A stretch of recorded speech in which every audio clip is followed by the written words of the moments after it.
You wake on the morning of March 11th, 1888, and New York hums as if nothing could disturb it. Horse-drawn trolleys clang along Broadway, shopkeepers sweep their thresholds, and children chase after newsboys calling the headlines. Yet records show the air carried a sharper bite that day. The Hudson shifted darker, restless, as if it knew what the people did not. Within 48 hours, over 400 lives would be lost, ferries stilled, trains buried, and the telegraph wires that bound New York to Boston and Philadelphia would snap like threads in the wind. Some letters hint that snow piled 15 feet high in places, swallowing fences and burying carriages until they looked like ghostly bones in a frozen sea. The stakes are not comfort, but survival. Coal bins that empty too soon, bread that hardens, water that freezes inside pipes. To step outside may mean frostbite or blindness in the white raw.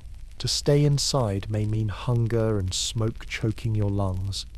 If you enjoy these stories, a like or a subscription means more than you think. It directly supports the channel and keeps these long journeys alive. And I'd love to hear from you in the comments. Where are you listening from? And what time is it there right now? Now, settle deeper into your blankets, let your breath slow, and step with me into the streets of New York on that fateful morning. The snow at first is delicate. You watch it vanish against the warmth of your skin, melting before it can cling. Children giggle as they stretch their mittens to catch the flakes. A man tips his hat against the sky, unconcerned, but you pause, noticing the taste of iron in the air, a metallic chill that scratches at the back of your throat. Broadway pulses with energy. A hansom cab rattles by, the horse's breath exploding into clouds of white. The driver yanks his reins, muttering as wind tugs sharply at his coat. A baker leans from his doorway, brushing frost from his sign. The scent of warm bread swells outward. Yeast, sugar, caramel crust. You savor it, but you know this smell means survival. In tenements nearby, coal bins are nearly empty. Mothers burn scraps of wood torn from crates to keep stoves alive. Children wrap themselves in damp blankets, their cheeks already raw. Your boots crunch against cobblestones that wear only a thin veil of white. It looks harmless, but letters written in those days warn how quickly the harmless became hostile. By noon the bells seemed muffled. By evening they vanished altogether. One diarist wrote, "You lift your scarf. Damp fibres press against your lips, tasting of wool and coal dust. The flakes thicken. They no longer spiral like dancers, but fall straight, urgent, heavy. The gull wheels overhead, crying sharp and low before disappearing into the haze. Down by the river, dark ripples strike against the piers. Later accounts will claim the storm was born of two colliding systems, one from the Great Lakes, one sweeping up the coast, but no one on this street knows or cares. They only feel the sudden urgency pressing closer." A boy hawks the Tribune, his voice cracking as he shouts headlines no one will remember. His bundle of papers grows damp at the edges, ink bleeding into a blur. You give him a coin, cold metal biting through your glove. He grins, his lips cracked, eyes watering from the wind. He doesn't yet know he'll spend the night curled on a railway bench, the doors sealed shut with snow. Shadows blur, a lamppost glows faintly, haloed in white. The glass globe frosts until the light turns pale. You rest a hand against the iron post. It burns cold, so fierce it sears your palm. You jerk back, breath catching in your throat. This cold is not ordinary. Inside a tavern, men gather by the window, pints abandoned. "It'll pass," the barkeep says, though his jaw is tight. Someone mutters about the nor'easter of '54. Another remembers the harbour freezing once, long ago. Their voices falter, each sentence cut short by the storm's steady whisper against the glass. By afternoon, the flakes sting. They prick your cheeks like needles. Your eyelashes grow stiff, crusting with frost. The bells of trolleys fade into muffled ghosts. Horses strain, stamping, their eyes wide, rolling.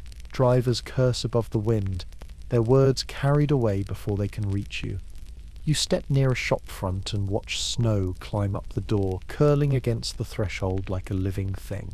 The city exhales and the noise dims, smothered by white. You walk slower, your steps sinking, breath fogging into a world that grows smaller and quieter. In a cramped tenement, a mother lifts a kettle. The handle scalds her hand and she hisses softly.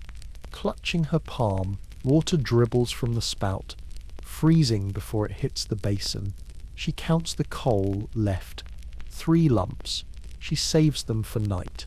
A blanket is draped across the doorway to trap heat in one small room. Her children press to her side, listening as the storm rattles the panes like an intruder at the door.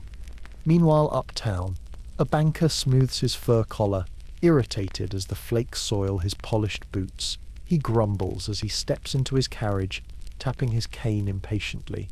His driver pulls the reins tight, but already the horse balks.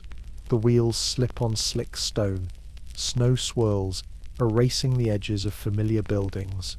The banker frowns, uneasy though he refuses to admit it.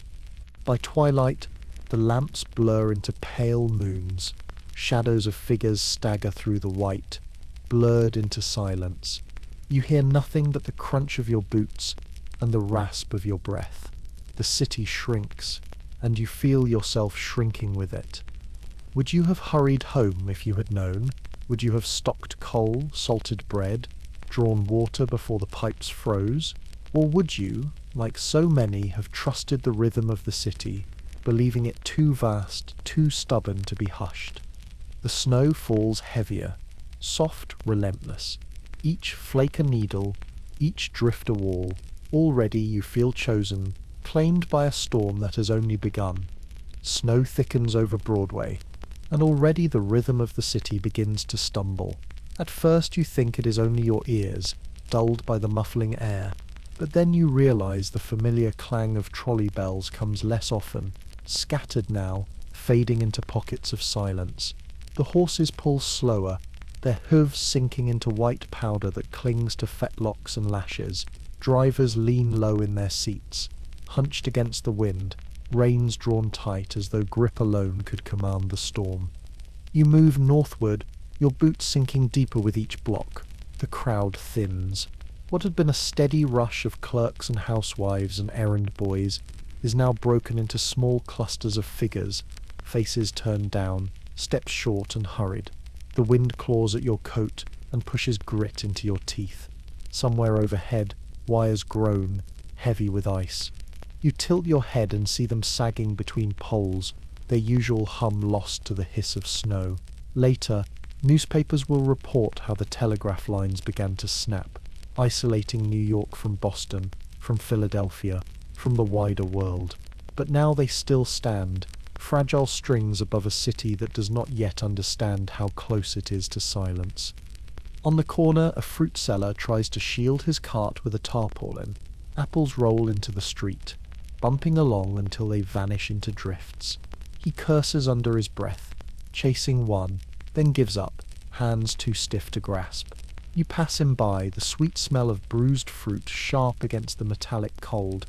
Children linger outside a confectioner's, their noses pressed to the glass. Inside, candied figs glisten in trays, their syrup frozen into glassy sheen. One boy stomps his feet, more from cold than impatience. His sister tugs at his sleeve, urging him inside. They disappear into warmth, but not before you see how thin their coats are. The storm presses harder. It finds the cracks at windows, pushes into doorways, rattles signs until they creak and swing. A painted board crashes down, splitting against the stones, startling a horse into rearing. Its driver yells, but the sound vanishes into the wind. The horse trembles, eyes rolling white, flanks quivering with effort. Snow gathers along its mane like frost in a rope. By mid-afternoon, lamps flicker on, hours earlier than usual. Their halos blur in the air, casting soft globes of gold that seem suspended just above the snow. You pass one, and for a moment it feels as though you have entered a dream. The the streets smoothed into curves of white, the edges of buildings softened, everything wrapped in silence. But the silence is not peace. It presses on your chest, dense and heavy, as if the storm itself were leaning into you. You duck into a doorway to catch your breath. The grocer has barred his windows, shutters drawn tight. Behind the wood you hear a voice, then a cough, then the scrape of a chair.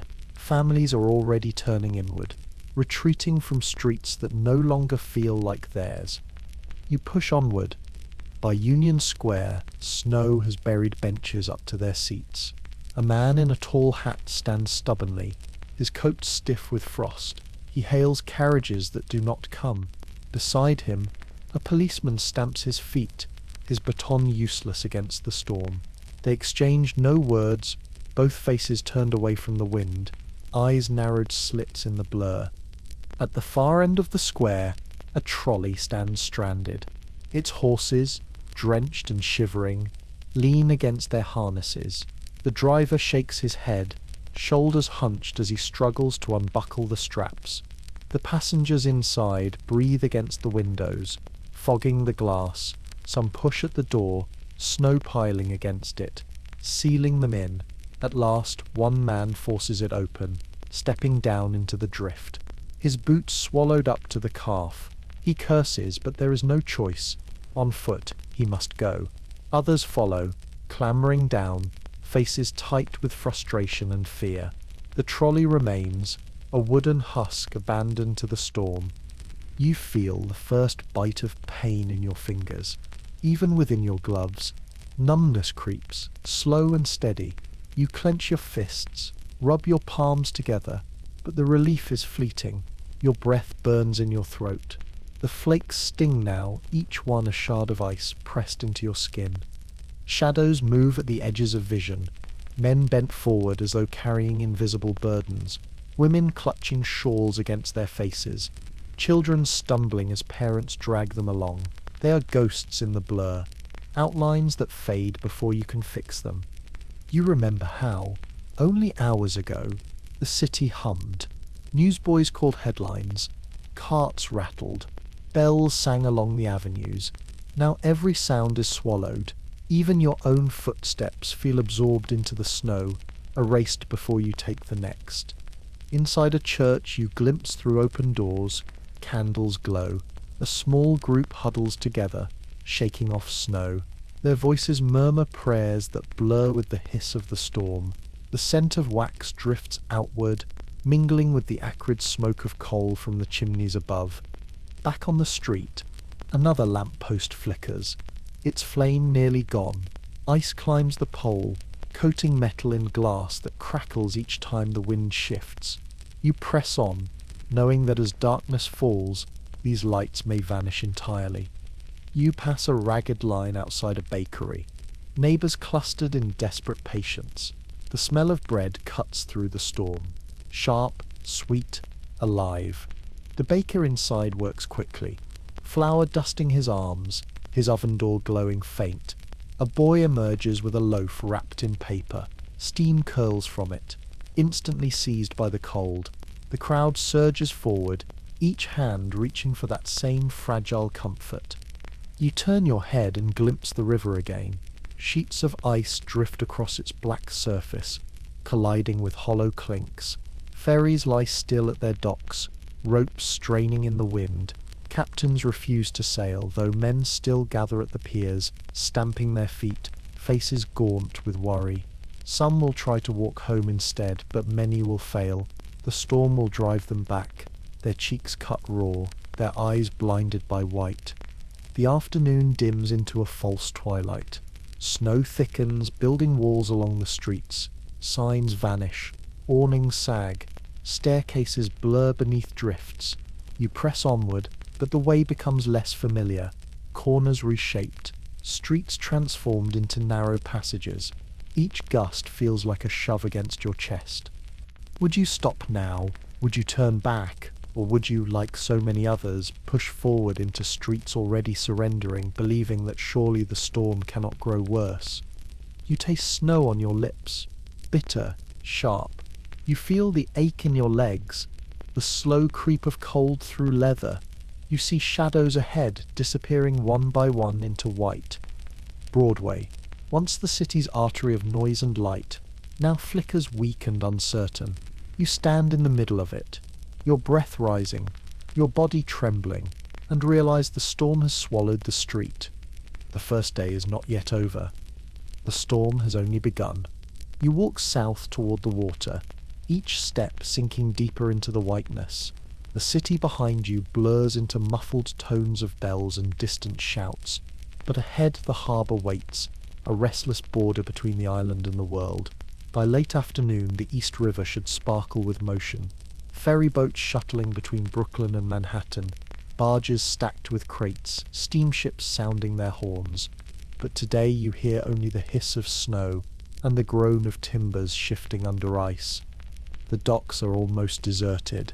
Ropes snap in the wind, sails whip against frozen masts. Ferries that once carried thousands of workers daily now sit idle, their decks already buried beneath snow that drifts higher with each gust. Captains stand hunched against the wind, eyes narrowed, watching as the current clogs with floating shards of ice. "No crossing tonight," one mutters, his voice nearly lost to the roar. You see passengers stamp their feet, faces pinched with cold, clutching bundles and satchels. Some groan, others resign themselves, curling into corners of the waiting halls, their breath rising in clouds that smell of wool, damp leather, and fear. The smell of salt clings to the air, but it is muted, crushed under the sharp tang of frozen iron. You step closer, boots sliding on boards slick with frost. The wood groans beneath you, swollen and brittle. A sailor in a patched coat swings a lantern, its light bobbing feebly against the storm. He shouts instructions, guiding another man with a rope. Their figures blurred in the snow, they lean into their task, muscles stiff, as the wind tears at them like claws. The river itself is unrecognizable. Where waves once lapped at pilings, ice sheets grind together with a hollow clink, echoing like broken glass. Spray lifts into the air, freezing instantly into a mist that coats railings, ropes, and skin. You touch a handrail. Your glove sticks to it, stiffened by frost. You yank free, breath hissing as you flex numb fingers. The cold here is sharper than inland, as though the river hoards it and flings it back into your chest. Later reports will describe the harbour as frozen silent, the ferries trapped in place, their ropes groaning under pressure. Some will write that it was beautiful, the lamps along the piers refracting through sheets of ice, until the docks glittered like crystal palaces. Others will remember only terror, the helplessness of watching the city's lifeline severed by snow and water turned to stone. Near the edge of the dock you see barrels stacked, their tops whitened, labels blurred with frost. Crates sit untouched, damp with melted flakes that freeze again in jagged lines. Dock hands who once bustled through the night are gone. Only a few remain, huddled near a stove inside a warehouse, boots steaming as they dry, voices low. The smell of wet wool and tobacco drifts from the doorway. One man laughs nervously, recalling storms at sea, but even he falters when the timbers outside creak, the sound like bones splitting. The ferry hall is crowded. Families clutch parcels, travellers stranded mid-journey. A woman rocks a child in her lap, her shawl pulled close, her eyes hollow. Men shuffle cards near the stove, though their hands tremble, the warmth too faint to reach their fingers. Smoke drifts from the chimney but blows back down in sudden gusts, filling the room with acrid haze. Coughs echo in the dim light. Someone whispers that the storm will pass by morning. Someone else shakes his head, muttering about the nor'easter of '54, about how long it lasted. Doubt hangs in the air heavier than the smoke. You step back into the storm, your breath stolen instantly.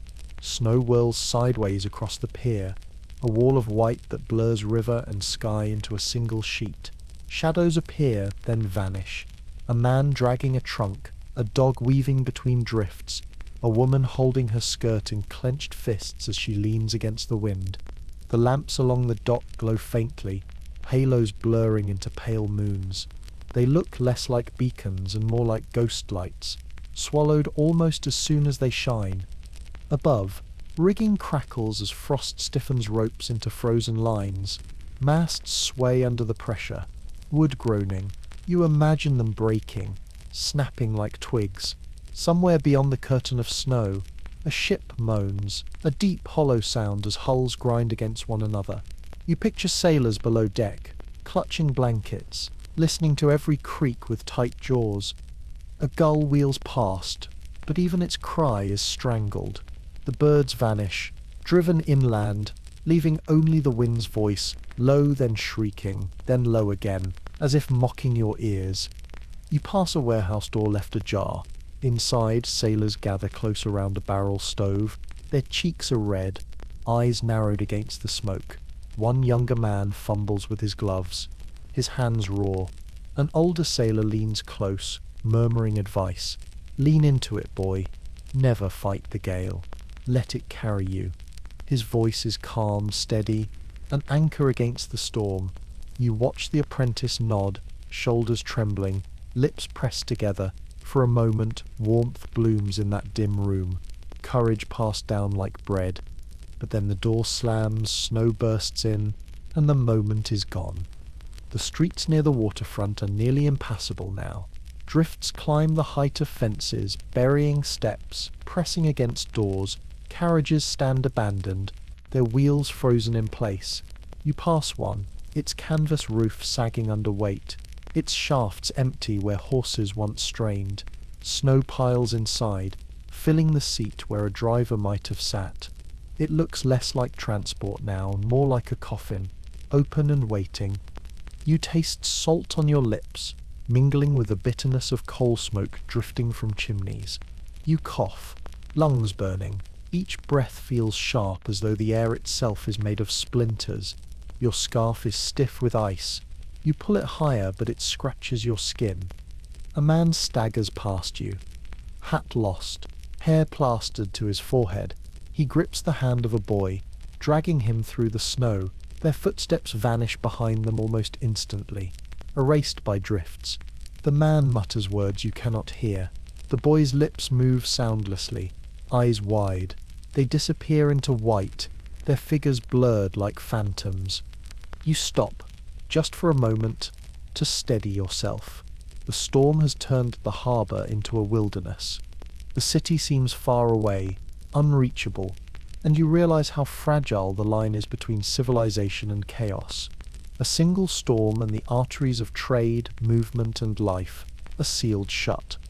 Later, historians will write that this blizzard was a turning point, that it forced the city to build underground wires, to dream of subway tunnels where snow could not choke progress. But tonight, no one sees the future. They see only drifts rising higher, water turning to stone, ferries locked in place like carcasses along the shore. The river groans, ice cracks somewhere in the distance. You flinch, but the sound fades into the storm. You press on, boots heavy, lungs aching. Shadows follow you, others struggling along the docks, each face set in grim determination. The harbour darkens. The lamps blur. The storm claims the water as surely as it has claimed the streets. And you realize the city is no longer open to the world. It is an island, truly, cut off, adrift in a sea of snow. Darkness falls sooner than you expect. By the time lamps should be just flickering to life, many are already burning weakly, their halos blurred into formless smudges against the storm. The city that never sleeps now looks hesitant, faltering, as if even its heartbeat has grown unsure. You walk slowly, breath shallow. Each exhale curls upward only to be stolen by the wind. The flakes sting harder now, no longer soft, no longer gentle. They whip across your cheeks like shards of glass, sharp enough to make your eyes water. The tears freeze instantly at the corners, leaving your lashes stiff, brittle as wire. The bells of trolleys have vanished altogether. Rails that once gleamed with sparks are buried. The great avenue lies silent, a river of white with dark shapes barely visible, abandoned carts, horses standing still with their heads bent low, snow swirling around them. until they look like statues of ice. A driver kneels beside one, rubbing its flank, whispering into its ear, but the sound vanishes before it can reach you. Shadows move like ghosts. A woman clutches her shawl tight, hurrying across a street that no longer feels like a street. A group of men link arms, leaning against the gale as though battling a giant. Their hats vanish into the snow, swallowed whole. Children are absent now, tucked indoors, their laughter gone. The stoops are deserted, the playgrounds erased. The storm has claimed the city. Inside windows, light glows faint and golden, smudged by frost. Curtains shiver in draughts that creep through every crack. Families gather around stoves, their coal piles shrinking with each passing hour. The smell of smoke lingers, mixed with damp wool, boiled potatoes, bread that has gone hard. A mother checks her cupboard, counting every crust, knowing it must last until the storm passes. She presses her children closer, humming low. Her voice competes with the rattle of shutters that slam against their frames, each gust threatening to tear them away. Uptown, wealth softens the edges, but does not remove the fear. Behind heavy curtains, a banker warms his hands by a marble fireplace, yet his coal supply dwindles too. The flames sputter, fighting the draughts that slip down his chimney. Outside, his carriage is abandoned in the drift, wheels frozen, shaft half buried. He lifts a glass of brandy, its warmth a small comfort, but he keeps glancing at the window where snow piles higher, higher, swallowing the iron railings like white tides. By the docks, the ferries lie silent. The storm has sealed them in ice. Inside waiting rooms, benches are crowded with stranded travellers, breath fogging into the air, voices hushed. Someone plays a harmonica, a mournful tune quickly lost to the roar beyond the walls.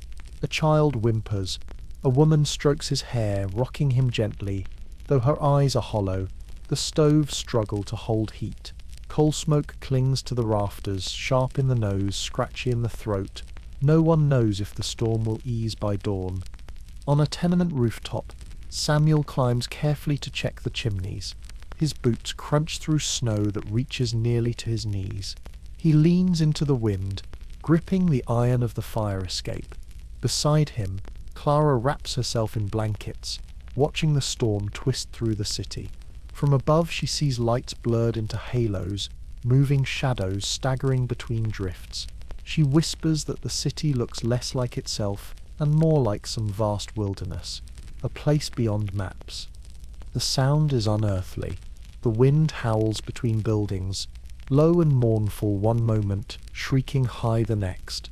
Shingles tear loose, rattling across rooftops. Shutters slam open and shut like beating wings. The storm does not sound like weather anymore. It sounds alive, a beast circling, clawing, testing every wall, every door. Inside the train terminal, hundreds huddle together, coal stoves hiss, failing to warm the cavernous space.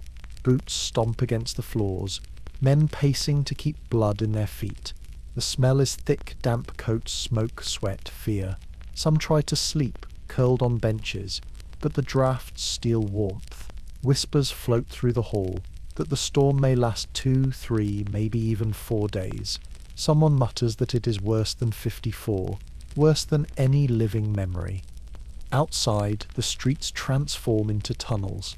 Drifts climb to the height of fences, pressing against doors, swallowing staircases whole. You wade through snow up to your thighs, lungs burning with every breath. Your hands are numb inside stiff gloves. Your toes ache inside soaked boots. Each step feels slower than the last, and still the storm thickens. A lamp flickers ahead. You move toward it, but it fades, swallowed by the curtain of white. The city you know is vanishing. Blocks dissolve into unfamiliar shapes. Buildings blur into looming shadows. You could be anywhere, on any road, lost in a frozen desert that stretches endlessly. A man stumbles past, dragging a suitcase. His face is red, raw, eyes streaming. He does not look at you. His suitcase slips from his hand, vanishes into the drift. He leaves it too weary to bend and lift. A woman appears moments later, clutching a child to her chest. Her shawl flaps in the gale, the fabric stiff with frost. She shields the child's face with her palm, her own lips cracked and bleeding. They pass like phantoms, shapes swallowed before you can reach out. Would you stop? Would you turn back? Or would you, like so many others, push onward, believing home is only a few blocks more? Snow whirls around you, dizzying, blinding. The flakes sting so hard you can barely keep your eyes open. Your scarf is stiff with ice, scratching against your mouth. You breathe shallow, tasting wool, salt and blood where your lips have cracked. Your heart pounds heavy, your arms tremble. Still you move. Behind closed shutters, families whisper. Neighbours knock gently on shared walls, tapping small signals of comfort. A loaf of bread passed between doorways, a blanket offered down a stairwell. Small acts, fragile gestures, but enough to kindle warmth against the storm's endless press. Midnight comes.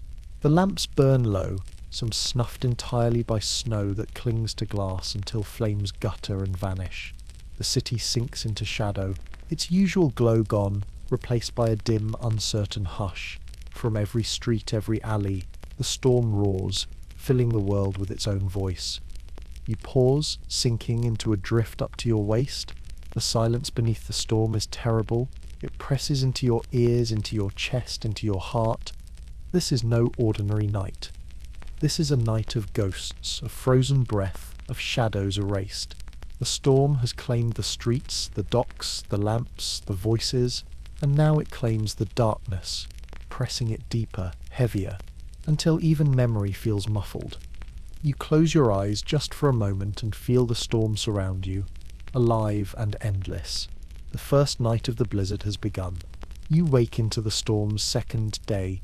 Though the word morning has lost its meaning, the sky is no brighter than it was at midnight, a dim grey blur that presses down upon the rooftops.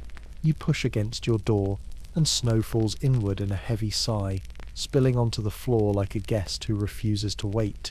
The air is sharp, knifing into your lungs before you take 2 steps outside. The street is unrecognisable. Where rails once gleamed, only smooth ridges of snow remain, white mounds that erase the path of the trolleys.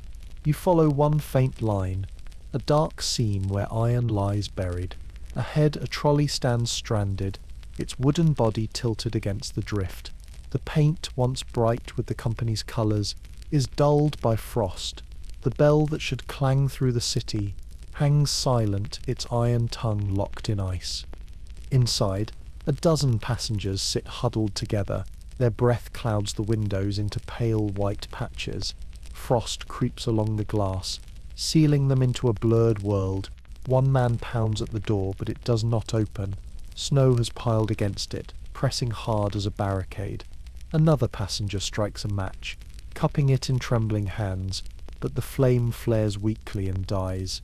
Their faces are drawn tight, pale in the gloom, each exhale a whisper of surrender.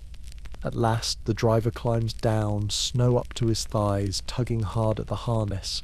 The horses strain, eyes rolling, flanks heaving with steam that freezes instantly against their hides. They pull once, twice, hooves slipping. The driver shouts encouragement, but the wind carries his voice away. The animals sag, their bodies trembling, tails whipped by the gale. Finally he gives up, fumbling with stiff fingers to unbuckle the straps. The horses stumble free, shaking their heads, nostrils wide with panic. He leads them toward a nearby stable, their hooves dragging. The trolley remains, a coffin of wood and iron swallowed by the storm. You step closer, snow rising past your knees. The door groans as a passenger forces it open. One by one they emerge, boots sinking, eyes narrowed against the wind. A woman clutches a child to her chest, her shawl stiff with frost. An old man leans on his cane, each step sinking deeper. They move like survivors of a shipwreck crawling onto land after a wreck at sea. Their journey is not towards safety, only toward another uncertain block. The storm has silenced the clang of progress. Where once the city measured its hours by the rattle of wheels on iron, now there is only the howl of snow. You walk further, and the scene repeats itself. Another trolley stands motionless, its horses long gone. Inside, two passengers remain, unwilling to leave. Their breath has frosted the glass into opaque panels, so thick you see only faint outlines. You imagine their bodies stiffening, choosing stillness rather than risk the storm. To leave is to stumble blind through tunnels of snow. To stay is to freeze in silence. Both paths feel cruel. On Broadway, a line of cars has been abandoned mid-journey. Some tilt into drifts, others lean on their sides. Snow piles against their roofs, climbing higher with each hour, until the city's proud fleet looks more like wreckage than transport. Children peering from tenement windows whisper that they look like ships caught in a frozen sea, their decks buried, their lanterns glowing faint within tombs of ice. Some swear they see shadows moving inside, though whether memory or ghost, none can say. The smell of horses lingers in the air. You catch it even above the smoke and frost, a sharp mix of sweat and fear. At the corner of Canal Street, you find a stable where drivers have gathered, brushing ice from their animals, feeding them oats with trembling hands. The creatures chew slowly, steam rising from their muzzles. One horse stamps its hoof again and again, restless, exhausted. A driver strokes its neck, whispering soft words. His voice breaks. The animals cannot understand the storm. They only know the strain, the cold that bites, the burden that no strength can move. You crouch near a rail, brushing snow away with your glove. The iron beneath is white with frost, humming faintly as wind whistles along it. You remember how yesterday sparks danced here, wheels clattering bright. The sound is gone. The lifeblood of the city has stilled. Without the trolleys, workers cannot reach factories, clerks cannot reach offices, families cannot reunite across neighborhoods. The pulse of New York has slowed. Inside a tavern near the line, men warm their hands at a stove. Their boots steam as they stretch them near the coals. One mutters, "Never seen the rails dead." Another shakes his head. The city's stalled, that's what it is. Their voices fall into silence. Outside, the snow presses against the windows, rattling the glass as if demanding entry. Night closes in again, heavy and low. The lamps blur into halos, flickering weakly, their flames suffocated by wind. The trolleys remain, frozen monuments scattered along the streets. Some hold passengers who still refuse to leave, their breath painting pale patches on the glass. Others stand empty, doors ajar, snow filling the seats where people once sat. The bells that once rang steady as a heartbeat are gone, silenced beneath the weight of winter's hand. You pause, leaning against a drift, your breath shallow, your legs trembling. The city feels like a graveyard now, each trolley a stone, each rail a line of frozen script. You ask yourself if this storm is truly a storm, or if it is something else, a force, a conqueror, laying claim to every street, every roof, every life.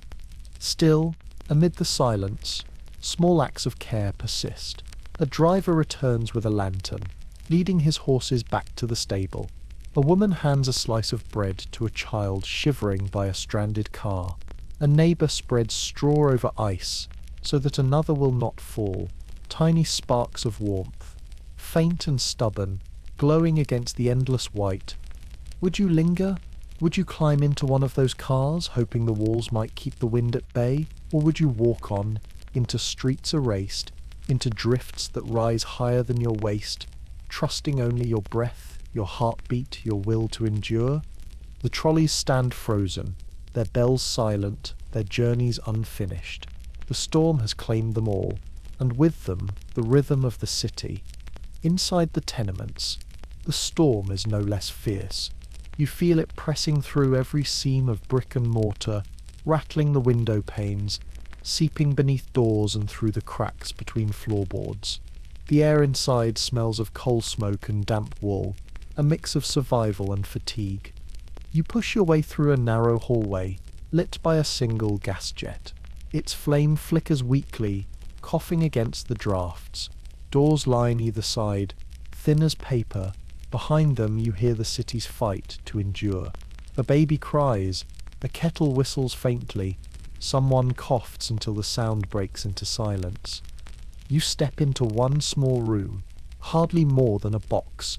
The Rosenberg family huddles there, 4 bodies pressed close to a single stove that glows dull red. Coal is nearly gone, only a few black lumps remain in the scuttle. Mr. Rosenberg pinches one between his fingers as though weighing gold, then lays it carefully on the fire. The flame leaps, then falters, shrinking back as if reluctant to live. His wife wraps a blanket around their youngest child, Miriam, her lips blue, her small hands trembling even within woolen mittens. She murmurs stories to distract the children, tales of winters long past when the Hudson froze solid and skaters laughed across its surface. The children listen, wide-eyed, though their breaths puff white in the air. You see the frost creeping across the inside of the window, delicate patterns like trees etched in glass. The beauty hides the danger. The frost is a reminder of how thin the barrier is between life inside and death outside. Next door, you hear a grandmother whispering prayers in Yiddish, her voice steady despite the storm's roar. She fingers beads one by one, each soft click a defiance against the night. Above, a child stomps his feet, not in play but in an effort to keep blood flowing. Every floor is alive with small rhythms of survival. You step into another apartment. Here the Levin family sits around a table, sharing thin broth ladled from a dented pot. The soup is little more than water and potato peelings, but they sip slowly, stretching its warmth as long as possible.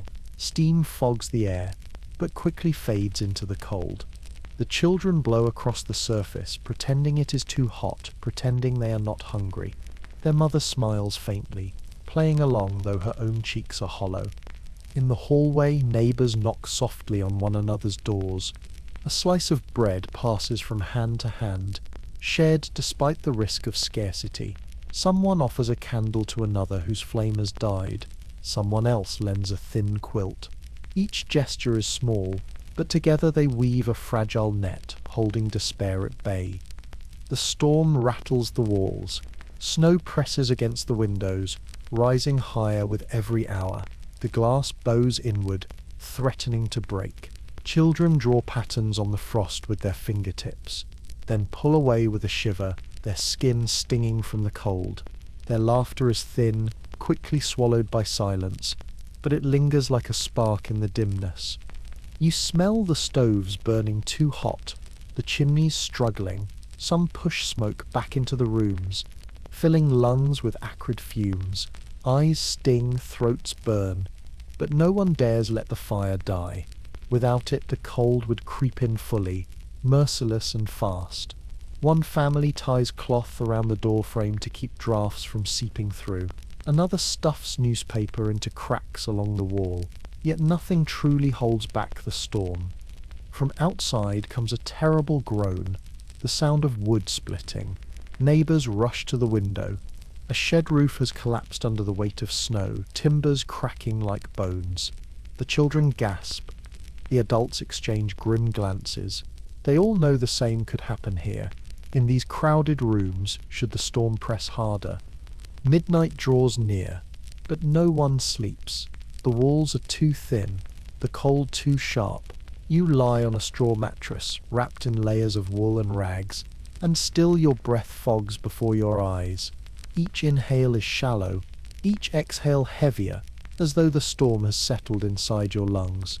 You hear whispers, comforting words, small reassurances.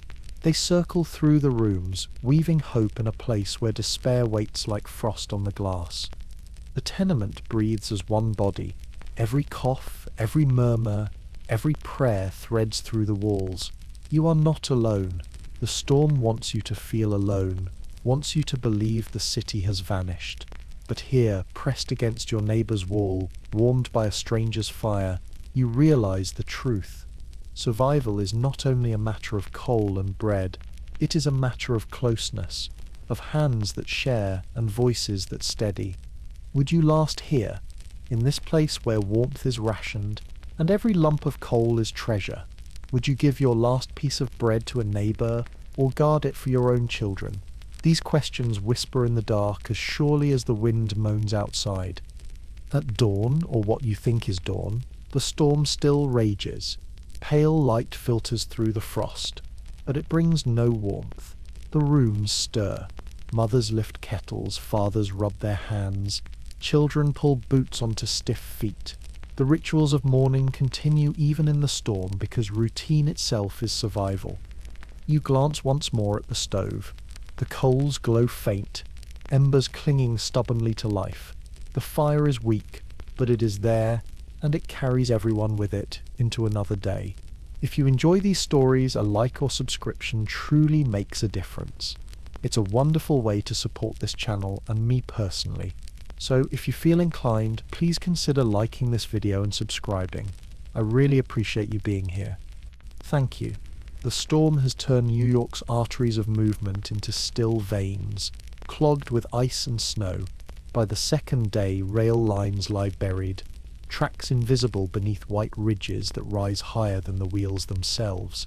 The great terminals, once hubs of clatter, whistles, and the steady rhythm of departure, are now transformed into dormitories of the stranded. You push open the heavy doors of the Grand Central Depot, and the noise hits you not with movement but with wariness. Inside, the air is thick with damp wool and coal smoke.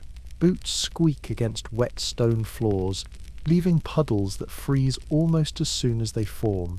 The benches are full, every plank lined with travellers slumped in exhaustion, their hats pulled low, their shoulders hunched against the drafts that sneak through every gap. You see mothers rocking children wrapped in shawls, clerks with ink-stained cuffs asleep against their satchels, workers holding tin mugs of lukewarm broth, offered by a station vendor who still tries to earn his keep. A coal stove glows in the corner, but the room is vast and the heat fades before it reaches most of the waiting hall. You edge closer, drawn by the hiss of escaping steam from kettles set nearby. A man sits with his boots extended toward the warmth, the soles steaming faintly. His hands tremble as he rubs them together. He looks up briefly, his eyes red-rimmed, and offers a nod of recognition. You are both captives of the storm. The sound of voices rises in waves, murmurs of worry, arguments over tickets that will never be used, prayers spoken under breaths. You hear one man insist that the storm cannot last more than a day longer. Another counters with grim certainty that it will linger for 3. A group of sailors laugh bitterly, saying they would rather face waves at sea than drifts higher than their waists. Their laughter fades into silence when the building groans, rafters creaking under the weight of snow pressing against the roof. You move toward the ticket windows. Behind the bars, clerks sit with hands folded. Nothing to sell, nothing to announce. Their ledgers lie open but untouched, the ink frozen mid-sentence. One looks up at you, his expression a mix of boredom and fatigue. He shrugs slightly, as if to say, "There is nothing we can do. The trains are gone." Beyond the hall, you wander into a corridor leading to the platforms. The glass in the doors is frosted so thick that the world outside is invisible. You push one open, and snow spills inward, a white wall pressing into the station. The tracks themselves are buried, erased. A whistle lies silent on the ground, half buried, its brass dulled by frost. You pick it up and it sticks to your glove, biting cold. You let it drop. Back inside, a child begins to cry. His voice pierces the murmurs, sharp and insistent. His mother hushes him, rocking back and forth, pressing his face into her shawl.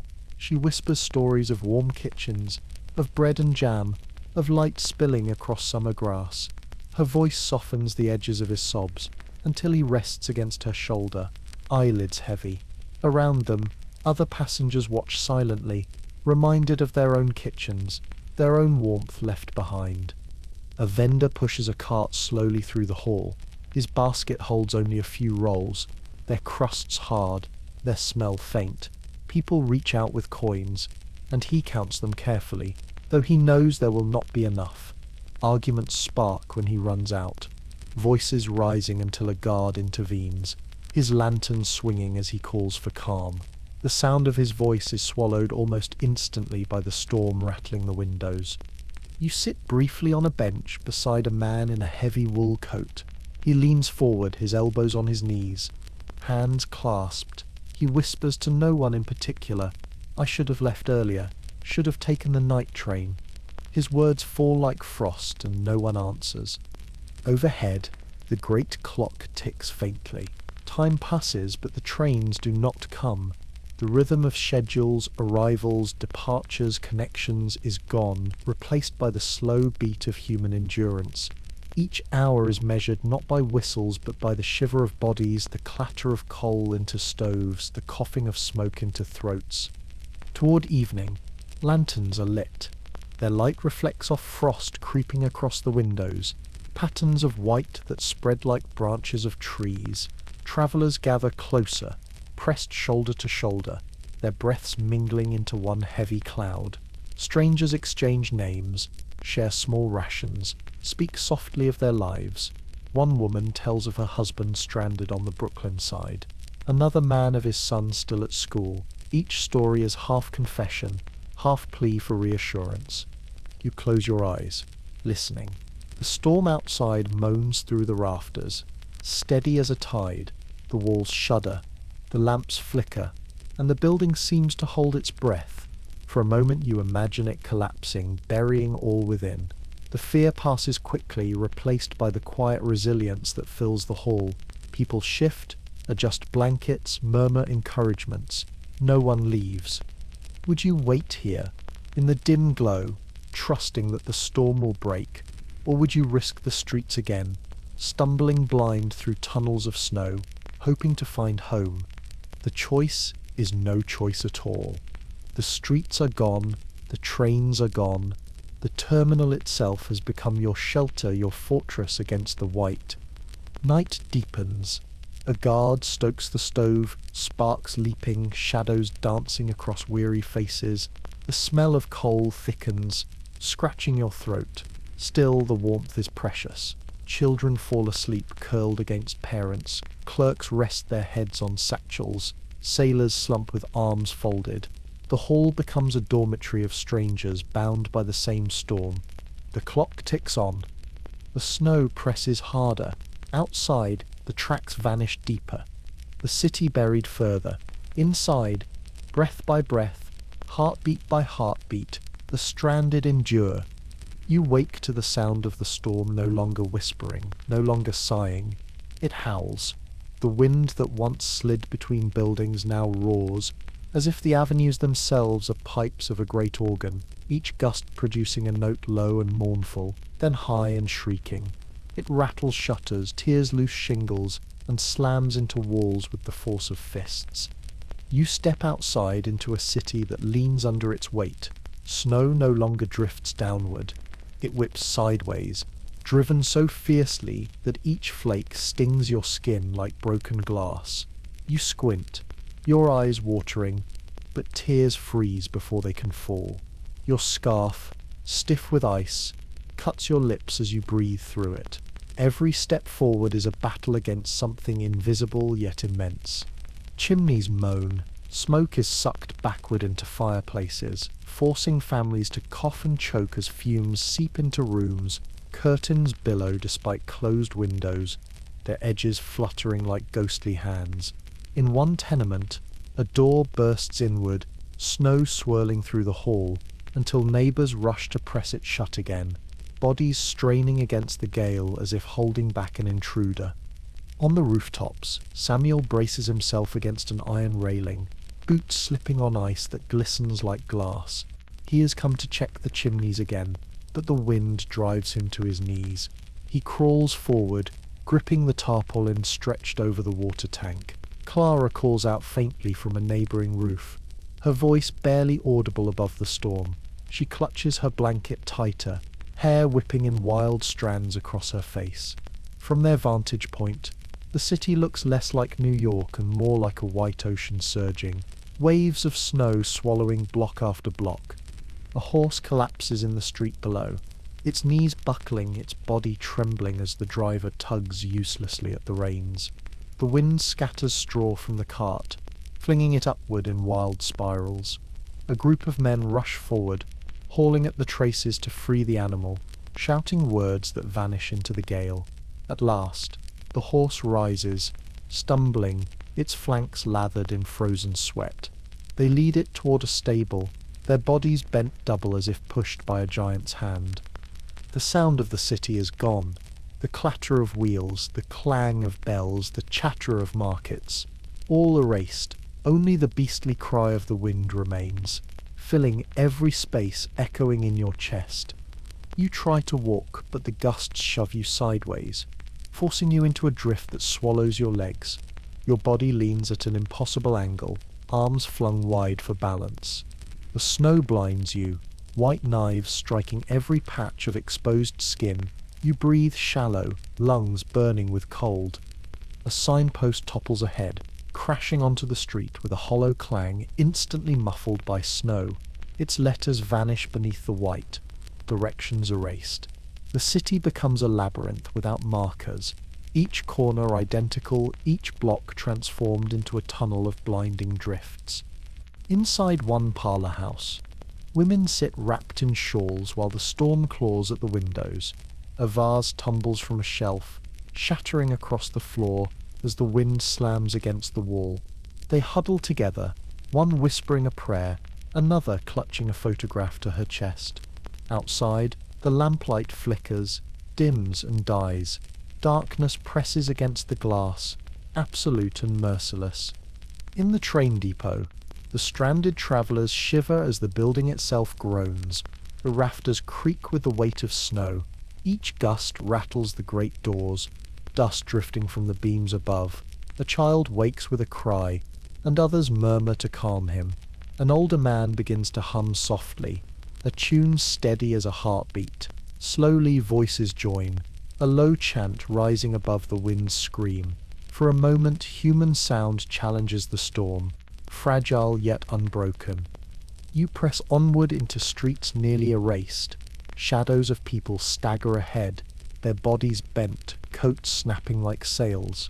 One man grips a lamp-post, clinging until a gust passes, then drags himself forward. A woman's shawl rips free, flying into the night like a dark bird. She gasps, pulling her child closer, shielding him with her own body. The wind is merciless. It tears shingles from rooftops, sends shutters flying, shatters glass with sudden cracks. You hear screams muffled by snow as families rush to bar their doors again, to cover windows with blankets, to shield themselves against the invisible beast. Some later accounts describe the sound of the storm as music, a symphony of pipes and whistles. Others recall it as torment, each gust a shriek like the voice of the damned. Letters mention chimneys toppling, water tanks collapsing, walls trembling until plaster fell in sheets. Truth or exaggeration? Records differ, but standing here, you know one thing. The storm is alive. You stagger into a narrow alley. The walls funnel the wind, turning it into a tunnel of force that presses you flat against the brick. Snow swirls in cyclones at your feet. Climbing higher, higher. You claw your way forward, each step a victory. Your heart pounds, your body aches, but you move. At last you reach a doorway where neighbours have gathered. They open it quickly, pulling you inside, shutting the gale behind you. The sudden stillness is shocking. The only sound is your own ragged breath. Around you, families huddle in dim light, blankets drawn close, faces pale. A single lamp glows, its flame quivering but steady. The warmth is faint, yet it is enough to remind you of life beyond the storm. Would you dare step back out, knowing what waits? Or would you stay here, pressed against strangers, sharing silence, clinging to the fragile circle of warmth? The storm rattles the walls, a beast pouring, testing, never resting. You know it will not stop tonight. It will press harder, howl longer, tear deeper, yet you also know the people will not vanish. Each flicker of a lamp, each coal glowing in a stove, each hand reaching for another is defiance. The wind becomes a beast, but the city endures. You wake to silence so dense it feels physical, like cotton pressed into your ears. The storm has not ended, but its voice has changed. Where it screamed like a beast last night, it now hums low and endless, swallowing every other sound. You step outside and discover that the city has been erased. Broadway, once a living artery of clamour and light, is gone. What stretches before you looks like a corridor carved from snow, the outlines of buildings softened into white walls. The rails of the trolleys lie hidden, the cobblestones buried, the signs, the lamp-posts, the stairs, all smothered until they seem less real than imagined.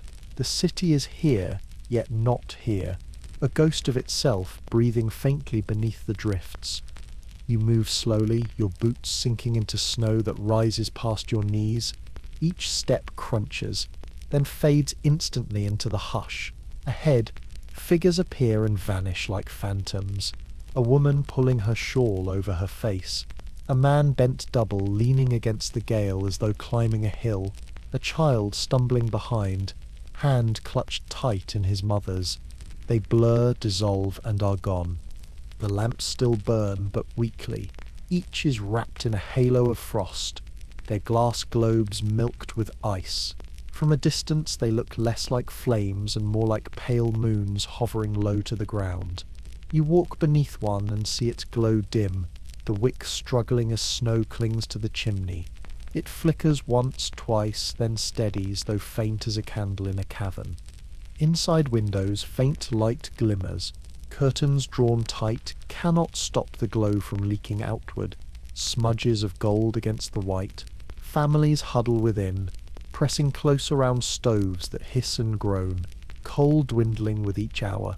Children watch from the glass, drawing small circles on the frost, eyes wide at the sight of streets transformed into something strange and frightening. You push on.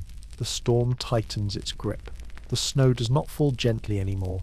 It strikes sideways, needling your skin, filling your ears with hiss. You taste it on your lips, sharp and metallic as if the very air has turned to iron.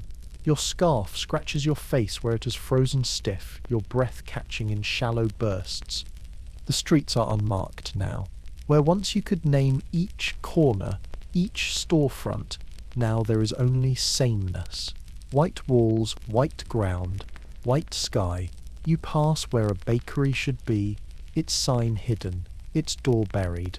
You know it only by the faint scent of bread that somehow seeps through the storm, warm and sweet against the cold. A small line waits outside, figures shifting from foot to foot, stamping to keep warm. Their outlines blur, then sharpen again as the snow swirls. They look like wraiths queuing for hope. Farther along you see a carriage half buried. Its wheels are gone beneath the drifts, its shafts empty, its roof sagging under the weight. The lantern still glows faintly, haloed in frost, casting a dim circle of light onto the snow. Inside you glimpse a shadow, someone curled on the seat. Perhaps they could not walk farther. Perhaps they chose the carriage as a coffin of wood rather than face the streets. You knock on the glass, but no one stirs. You move on, heart heavy, breath shallow. A lamppost groans, its iron bent by the wind. You hear the faint snap of metal, then the dull thud as it crashes into the snow, its light extinguished instantly. The silence deepens as though the city mourns its loss. You turn down a side street, and the world narrows. Snow piles high on either side, taller than your shoulders, forming a tunnel that twists and curves. You step carefully, each crunch echoing strangely, muffled then magnified. The sound of the wind becomes distorted here, whistling like a flute, shrieking suddenly, then vanishing into silence. The tunnel feels like another world, detached from the city you know. You pass a figure slumped against a doorway, wrapped in rags. His beard is white with frost, his eyes closed. You kneel, press a hand to his shoulder. He stirs faintly, a breath fogging the air, proof of life still clinging. A neighbour emerges from within, pulls him inside, shutting the door quickly against the gale. Even in this ghost city, kindness persists, quiet as breath. The storm presses harder. Your body aches with cold, your muscles stiffen.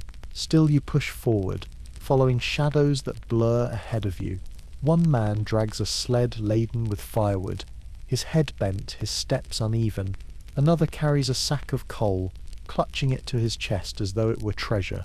A woman pulls a child behind her, the little one stumbling, crying soundlessly into the white.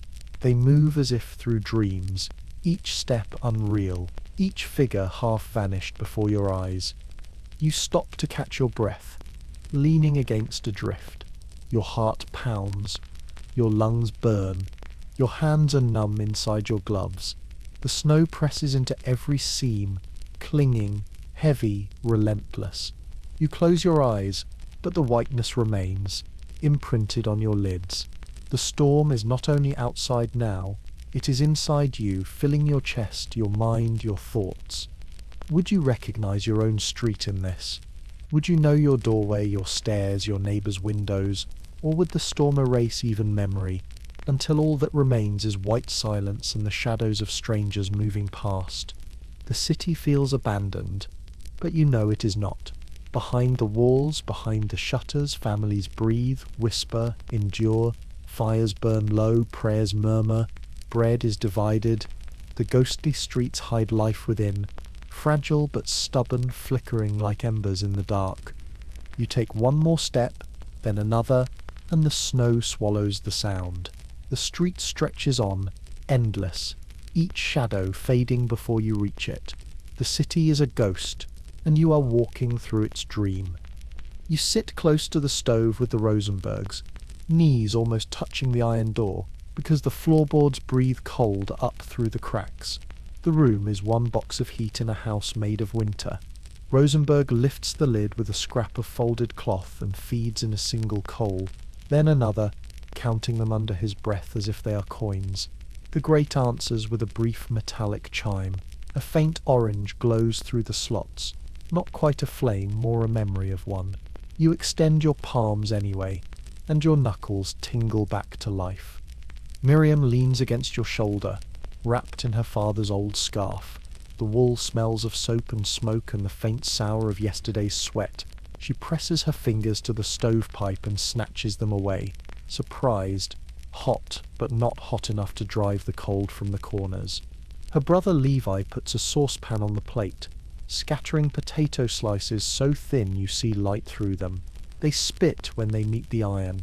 The sizzling is hopeful, a language you all understand. There will be something to chew.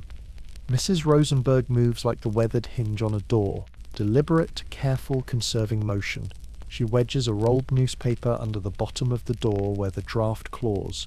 Another sheet she twists tight and rubs with a dab of lamp oil, tucking it beside the coal scuttle, kindling for later. A string of onions hangs from a nail. She slices one, the scent-clearing noses, stinging eyes. She sets a coin-sized piece aside to tie in a rag for Levi's cough, an old remedy you pretend not to doubt. The window is a pale wall of frost. Ferns feather from the sash toward the centre, each branch delicate as a thought. You breathe on the glass and draw a tiny circle with your finger. And outside the circle the storm remains, indifferent. Snow presses up against the pane like the flank of a white animal. The world beyond is a smear of dim shapes, something that could be a lamppost, something that could be the outline of the neighbour's stoop. You might be 3 floors above the street or underground. The blizzard makes those distances feel the same. Time here is marked by chores, 10 strokes of the poker, a kettle moved from edge to middle, a story told to the younger child, then told again with a different ending. You measure morning by how the kettle rattles. Little bursts mean weak heat, a steady trembling means the water nearly thinks of boiling. When the kettle finally shudders right, steam sighs into the room. You pour carefully into chipped cups. The tea tastes like tannin and tin, but it slides warmth into the places your breath cannot reach. Levi counts sips, as though the liquid might run out if he drinks too fast. In this room, all desire becomes arithmetic. Mr. Rosenberg opens the stove door to coax the embers. The orange flickers on his face, carving lines into his cheeks, and you see the decision hovering there, whether to use the last lump now or hoard it for night. He lowers the lid and saves it. Daylight, such as it is, must carry you a few hours more.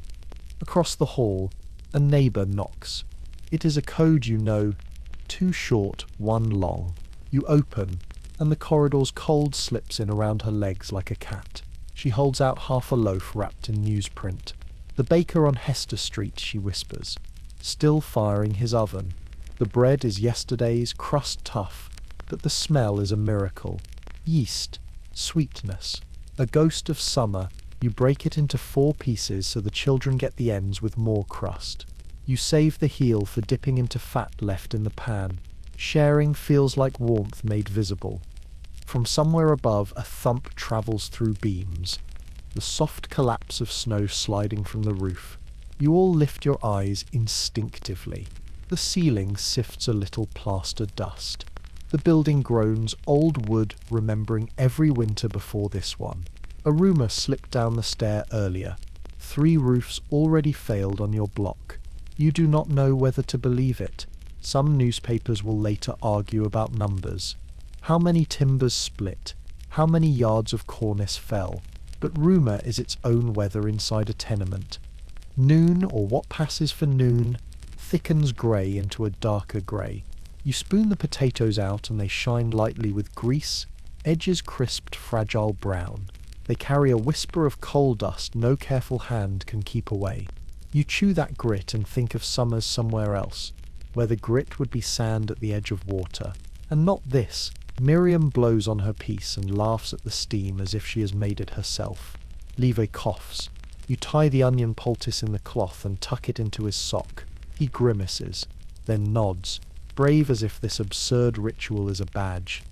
Mr. Rosenberg unrolls a map of the city that he keeps folded inside a ledger. Lines spider across it. Ferries, horse-car routes, the iron bones of rail. You trace the East River with a fingertip and imagine the frozen plates colliding with the hollow clink you heard yesterday. By this time tomorrow, he says, not as prophecy but as a way to breathe, someone will reach us with news. A mainstream fact slips through your thoughts and settles like a nail. By the end of the 2nd day, telegraph lines fail in great number, isolating New York from neighbouring cities. You do not say the number. You do not need the number. You feel it every time the hallway goes silent between knocks. A draft muscles through the keyhole. Mrs. Rosenberg stuffs a wad of wool in it, then smiles apologetically at the waist. "It's only the cuff," she says, showing the unravelling end of a mitten. The room smells briefly of damp lanolin, then of smoke again. Small, forgotten details keep arriving.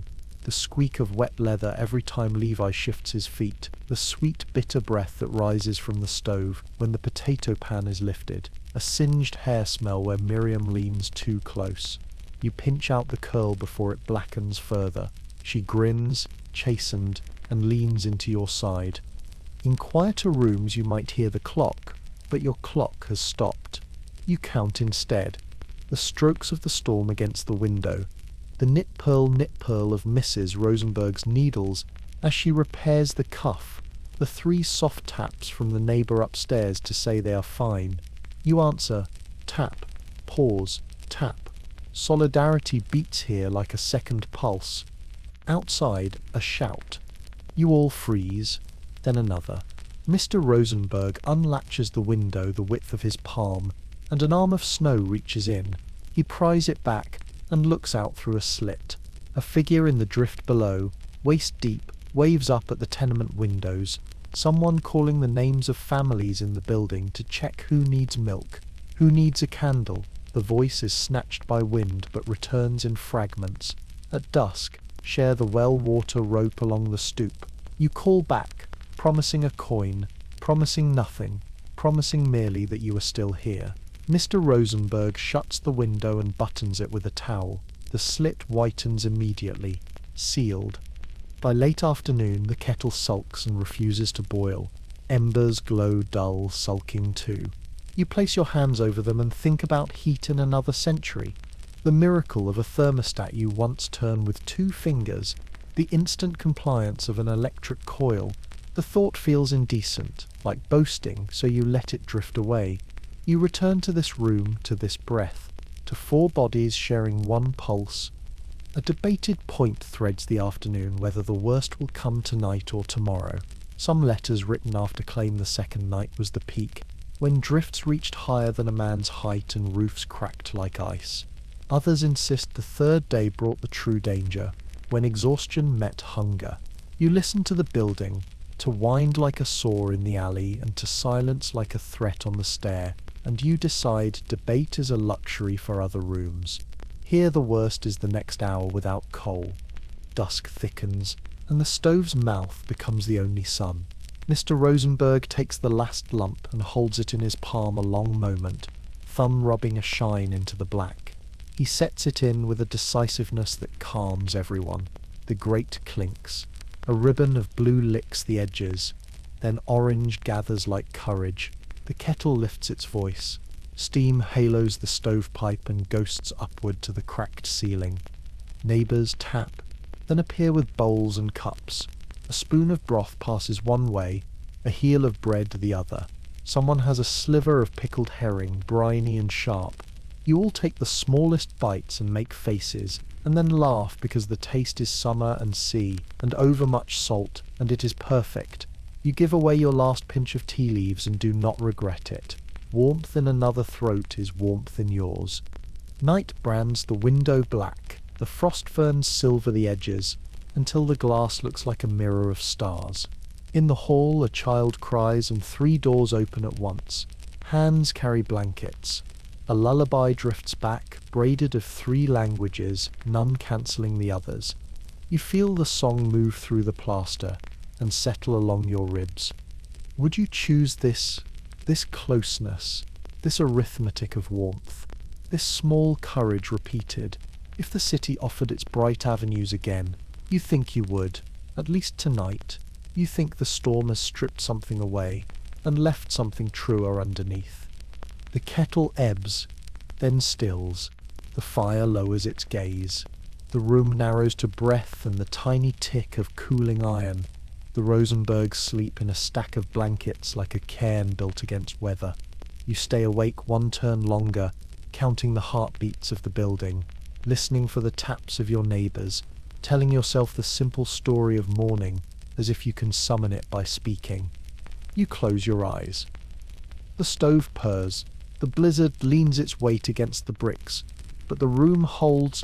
You push through the snow-drowned street, guided by something you cannot name at first. A scent, faint but unmistakable, curls through the icy air. Yeast, smoke, the promise of bread. It carries farther than it should, cutting across the bitter tang of coal and the metallic bite of frost. You follow it 1 step at a time, legs burning as you climb over drifts. The storm has claimed nearly everything, rails, wagons, streets, even voices, but it cannot smother smell. The bakery on the corner of Orchard Street is half buried.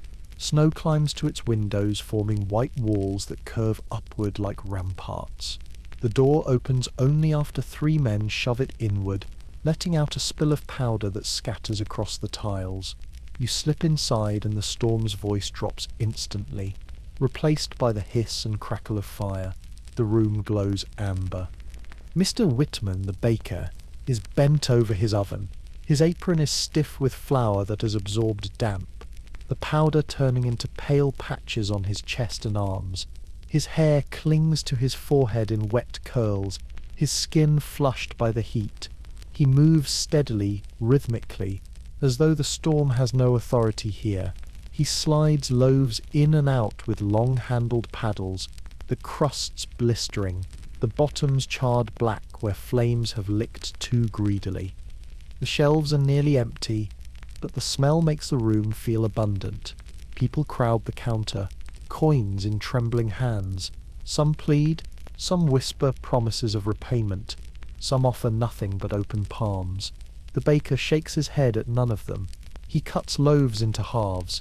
into quarters, dividing until there is enough for every hand to hold at least a fragment. The bread is warm, steam rising faintly, and people press it to their cheeks before they even bite, as though the heat itself is nourishment. You take a piece no larger than your fist. The crust crunches between your teeth, the inside chewy, faintly sour with yeast. It fills your mouth with a richness the storm cannot dilute. Around you, children gnaw greedily, their lips shiny with steam. A woman closes her eyes as she chews, rocking gently as if the taste itself is a lullaby. Mr. Whitman lifts another tray, his arms trembling with fatigue. He has been awake all night, feeding the fire, kneading dough with water that freezes if left uncovered. His hands are cracked, bleeding at the knuckles. Still, he works. He knows the city outside has no sound but the blizzard, no pulse but what he can give. Bread is more than food now. It is survival, proof that something ordinary still endures. The storm rattles the shutters, claws at the roof, moans against the door, but inside the bakery it is held at bay by fire and yeast. You watch snow sift through a crack in the ceiling, scattering onto a loaf. A child giggles, brushing it away, calling it sugar. Laughter ripples briefly, soft and surprising, before fading back into the hush. A fact persists in the back of your mind. Records note that bakers kept ovens burning through the storm, sometimes the only sources of reliable heat on entire blocks. Families clustered in their shops, not only for food but for the warmth of brick walls hot from days of firing. You see it now, the way people linger, pressing their palms to the oven's side, sighing as the heat seeps into bones. The baker's wife moves through the crowd with cups of weak coffee, brewed from grounds already used twice. She pours carefully, rationing, smiling faintly, though her eyes sag with sleeplessness. Someone mutters gratitude. She answers with a shrug. It is only what must be done. A boy near the door bursts into tears when his bread drops into the snow. Mr. Whitman bends, lifts it, brushes it clean as best he can, then swaps it for another loaf, still warm from the tray.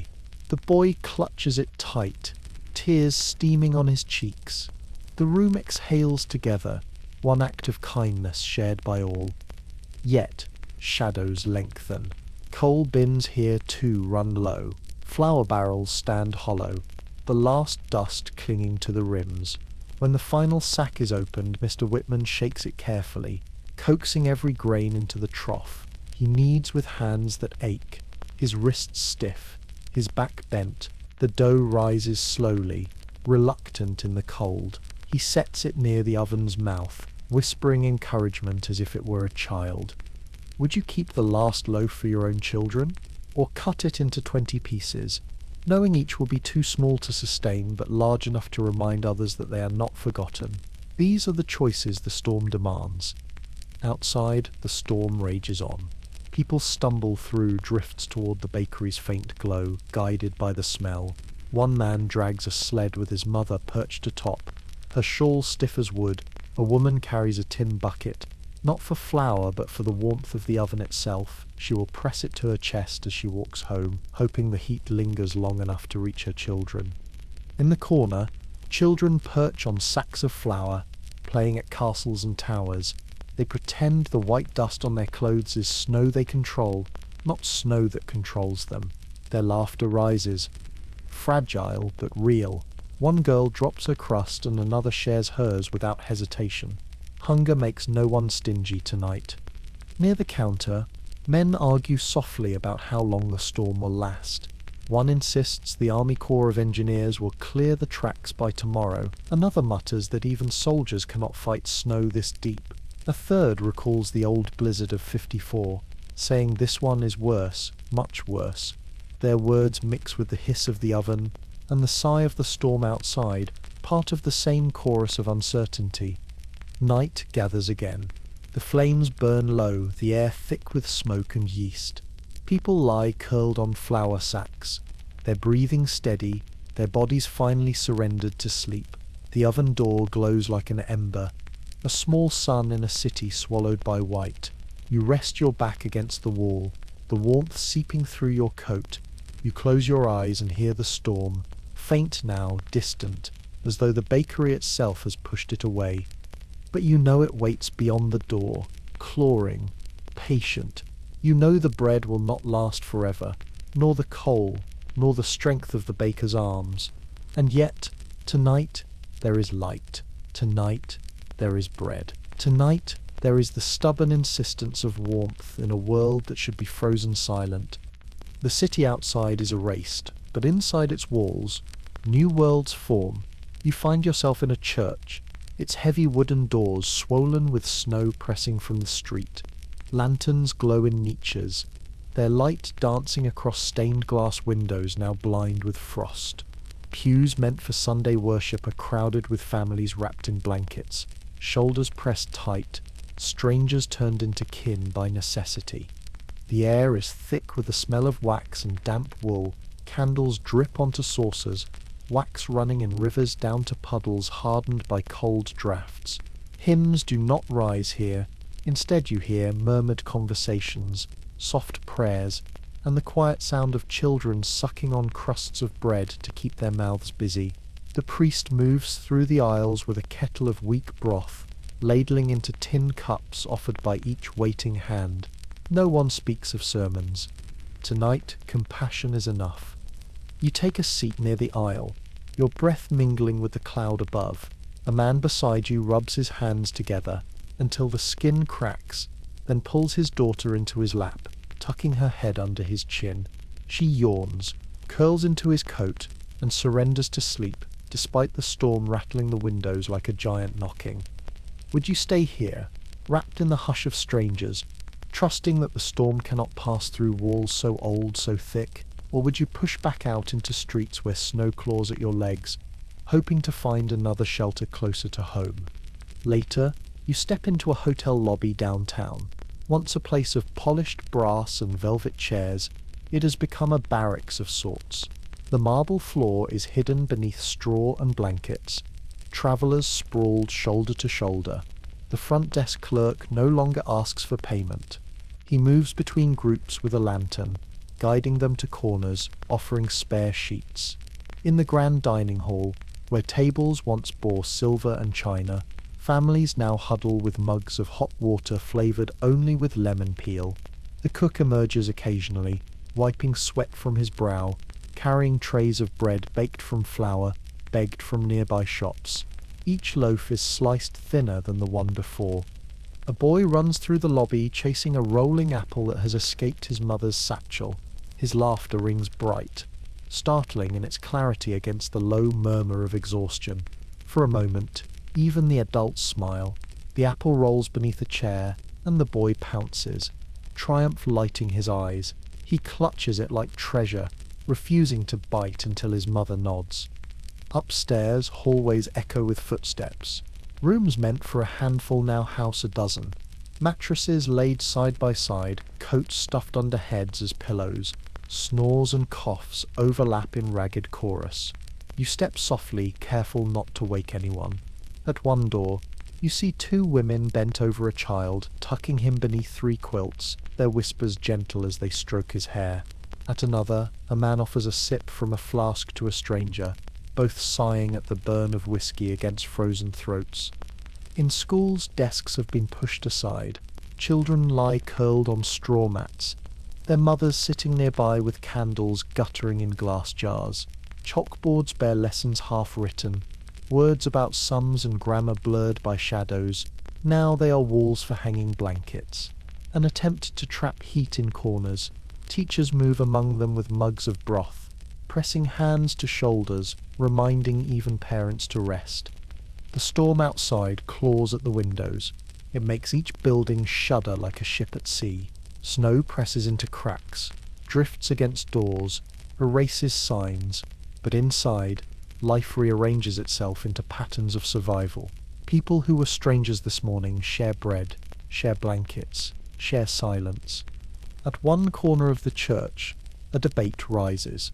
A man insists he will leave at dawn, storm or no storm. His wife pleads with him to stay, her voice low but urgent. Others watch, uneasy, then offer soft counsel. The drifts will take you. The wind will blind you. He shakes his head, mutters about a sun alone on the far side of the city. No one stops him. Love is its own peril. Later letters suggest many such departures, some successful, many not. History cannot say how many returned. In the hotel lobby, an old woman sings under her breath. Her song is cracked, uneven, but the melody carries. Heads lift. Soon another voice joins, then another, until a handful hum together, their notes threading through the smoke and the smell of damp coats. It is not harmony, but it is enough to soften the air, enough to make even weary faces ease. The baker from Orchard Street appears with a bundle of rolls. He sets them on a table and cuts each in two, then in four, until there is something for everyone. His wife pours coffee from a dented pot. They stay only a little while, then vanish back into the storm, leaving behind the ghost of yeast in the air. The crowd murmurs thanks, though they are already gone. You pause near a window. Frost has painted it opaque, but through a thin slit you see shadows moving outside, figures bent against the gale, lanterns bobbing, ropes tied around waists to keep groups from separating. They look like explorers in a wasteland, each step a victory. You shiver, pressing closer to the warmth behind you. Records note that churches, schools, and hotels were among the few public refuges during the blizzard, their walls taking in thousands who could not reach home. Some slept on pews, others on floors, still others on stairwells, unwilling to step back into the drifts. Letters describe strangers clasping hands for warmth, or passing stories into the small hours, anything to remind one another that morning would come. And yet, doubts lingered. How long could the coal last? How long before the food ran out? Some whispered that if the storm went another day, even these sanctuaries would fail. A debated point persists. Was the second night the cruelest, or the third? Diaries differ. All agree that time slowed until hours felt like weeks. Would you trust the walls of these places, or the strength of your own legs to carry you elsewhere? Each person weighs the same question. Each finds a different answer. Some stay, clinging to warmth. Others leave, swallowed by white. The night deepens. Candles sputter low. Families curl tighter. Children nestle into arms. Strangers press shoulders together. Breath rises in steady clouds. The storm's hum becoming background to the chorus of human endurance. You close your eyes, your head resting against the hardwood of a pew, and for a moment the sound of the blizzard fades, replaced by the faint murmur of prayer and the steady rhythm of breathing. The storm has trapped you together, but in that trap something fragile forms, not despair, but solidarity. The stairwell is narrow, the steps steep, but Samuel climbs with the determination of a man who knows the chimney must breathe, or the family will not. His boots scrape against stone, leaving trails of snow shaken from his shoulders. Behind him, Clara follows, her blanket wrapped tight around her body, hair tucked under a woolen cap. Each exhale is a cloud in the dim shaft of light. At the top, the hatch resists. Snow has piled against it. Pressing down like a weight of stone, Samuel pushes, muscles trembling, until it shifts with a groan and a burst of white spills inside. The air that greets them is a scream of cold, slicing sharp, pulling the breath from their lungs. Still they push through, emerging onto the roof as if stepping into another world. The city below is unrecognizable. Streets are gone, replaced by channels carved between drifts. Roof lines themselves are uneven, some already sagging, others shorn clean of shingles where the wind has torn them free. Chimneys lean like crooked teeth, their bricks rimmed in ice. From here, New York looks less like a city and more like an archipelago of roofs in a white ocean. Clara grips the edge of the hatch, eyes wide. Her blanket snaps in the wind like a sail. It looks endless, she whispers, though her voice vanishes into the storm. Samuel only nods. He kneels by the chimney, brushing snow away with numb hands. The bricks sting, so cold they feel alive. He leans close to check the flue, peering for smoke. A faint curl escapes, wavering against the gale. Relief flickers across his face. The fire still breathes. Without it, the family below would sit in darkness, their breaths frosting the air until lungs collapsed. You crawl beside him, feeling the roof shift under weight. Each gust makes it creak, a groan that echoes in your bones. The tar paper peels at the edges, flapping wildly, snow snakes across the surface, filling gaps, layering thicker until you wonder if the roof itself can hold. From another rooftop you see a figure waving, a neighbour, bundled in rags, his hat tied tight with twine. He shouts, but the wind twists his words into nonsense. He points toward the next building where smoke fails to rise. Samuel answers with a gesture. We will check. It is a language of arms and hands, improvised across white voids. You inch along the ridge, snow spilling with every step. The world feels narrowed to this strip of roof, this desperate task. The storm rages above, an ocean of air determined to wash you away. Below, the city lies buried, its streets silent, its people hidden. From here they look less like neighbours and more like souls tucked under snow, their presence betrayed only by the occasional puff of smoke. Clara crouches low, clutching her blanket. Her cheeks are raw, lashes stiff with ice. She gazes outward and gasps. You follow her gaze. The East River itself is a jagged field, sheets of ice colliding, ferries locked in place. Masts poke above drifts near the shore where ships have been trapped. The bridges, their cables shrouded in frost, loom like skeletons. She shakes her head in disbelief. It's as if the world has ended, she murmurs. Samuel does not answer. He chips ice from the chimney cap with a hammer pulled from his coat. Each strike is swallowed by the gale, but you feel its rhythm through the roof. Ice shatters, clattering down in shards that vanish instantly in snow. The chimney exhales harder, coughing smoke like a man waking. Nearby, another family climbs up.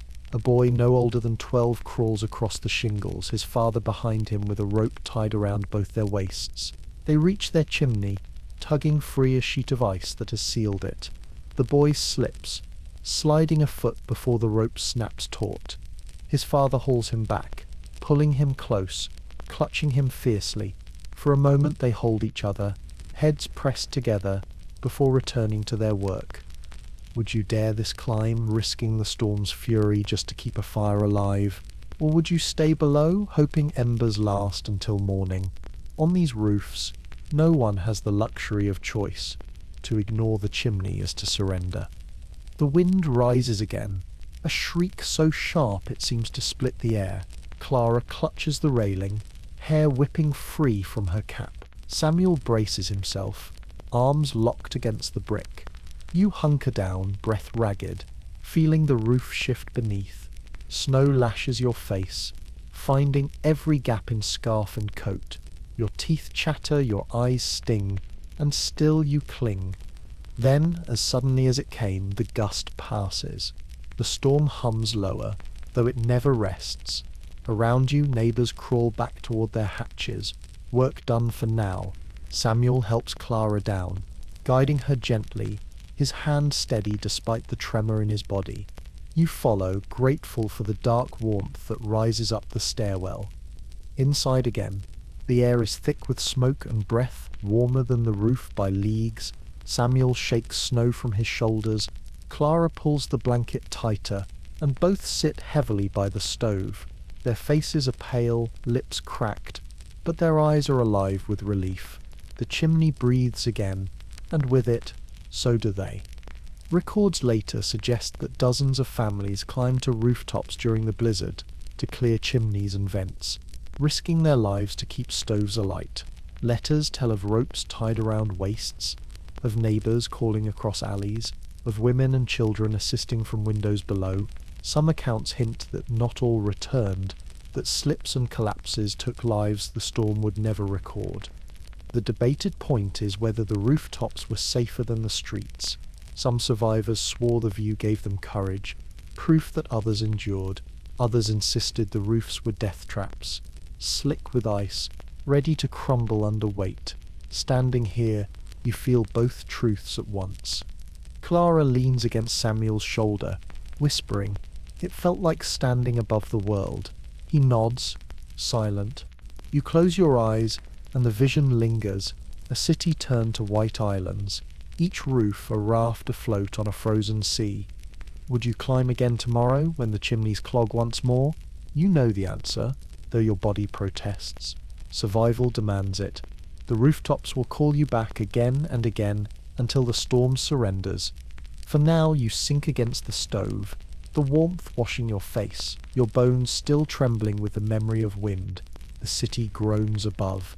The storm roars beyond, but within these walls the fire breathes steady. Night falls again, but it is not like any night you have known. Darkness merges with the storm until there is no boundary between sky and earth, only an endless churn of white and shadow. You step outside and discover that the drifts have grown taller than a man, some towering nearly to the second story of buildings.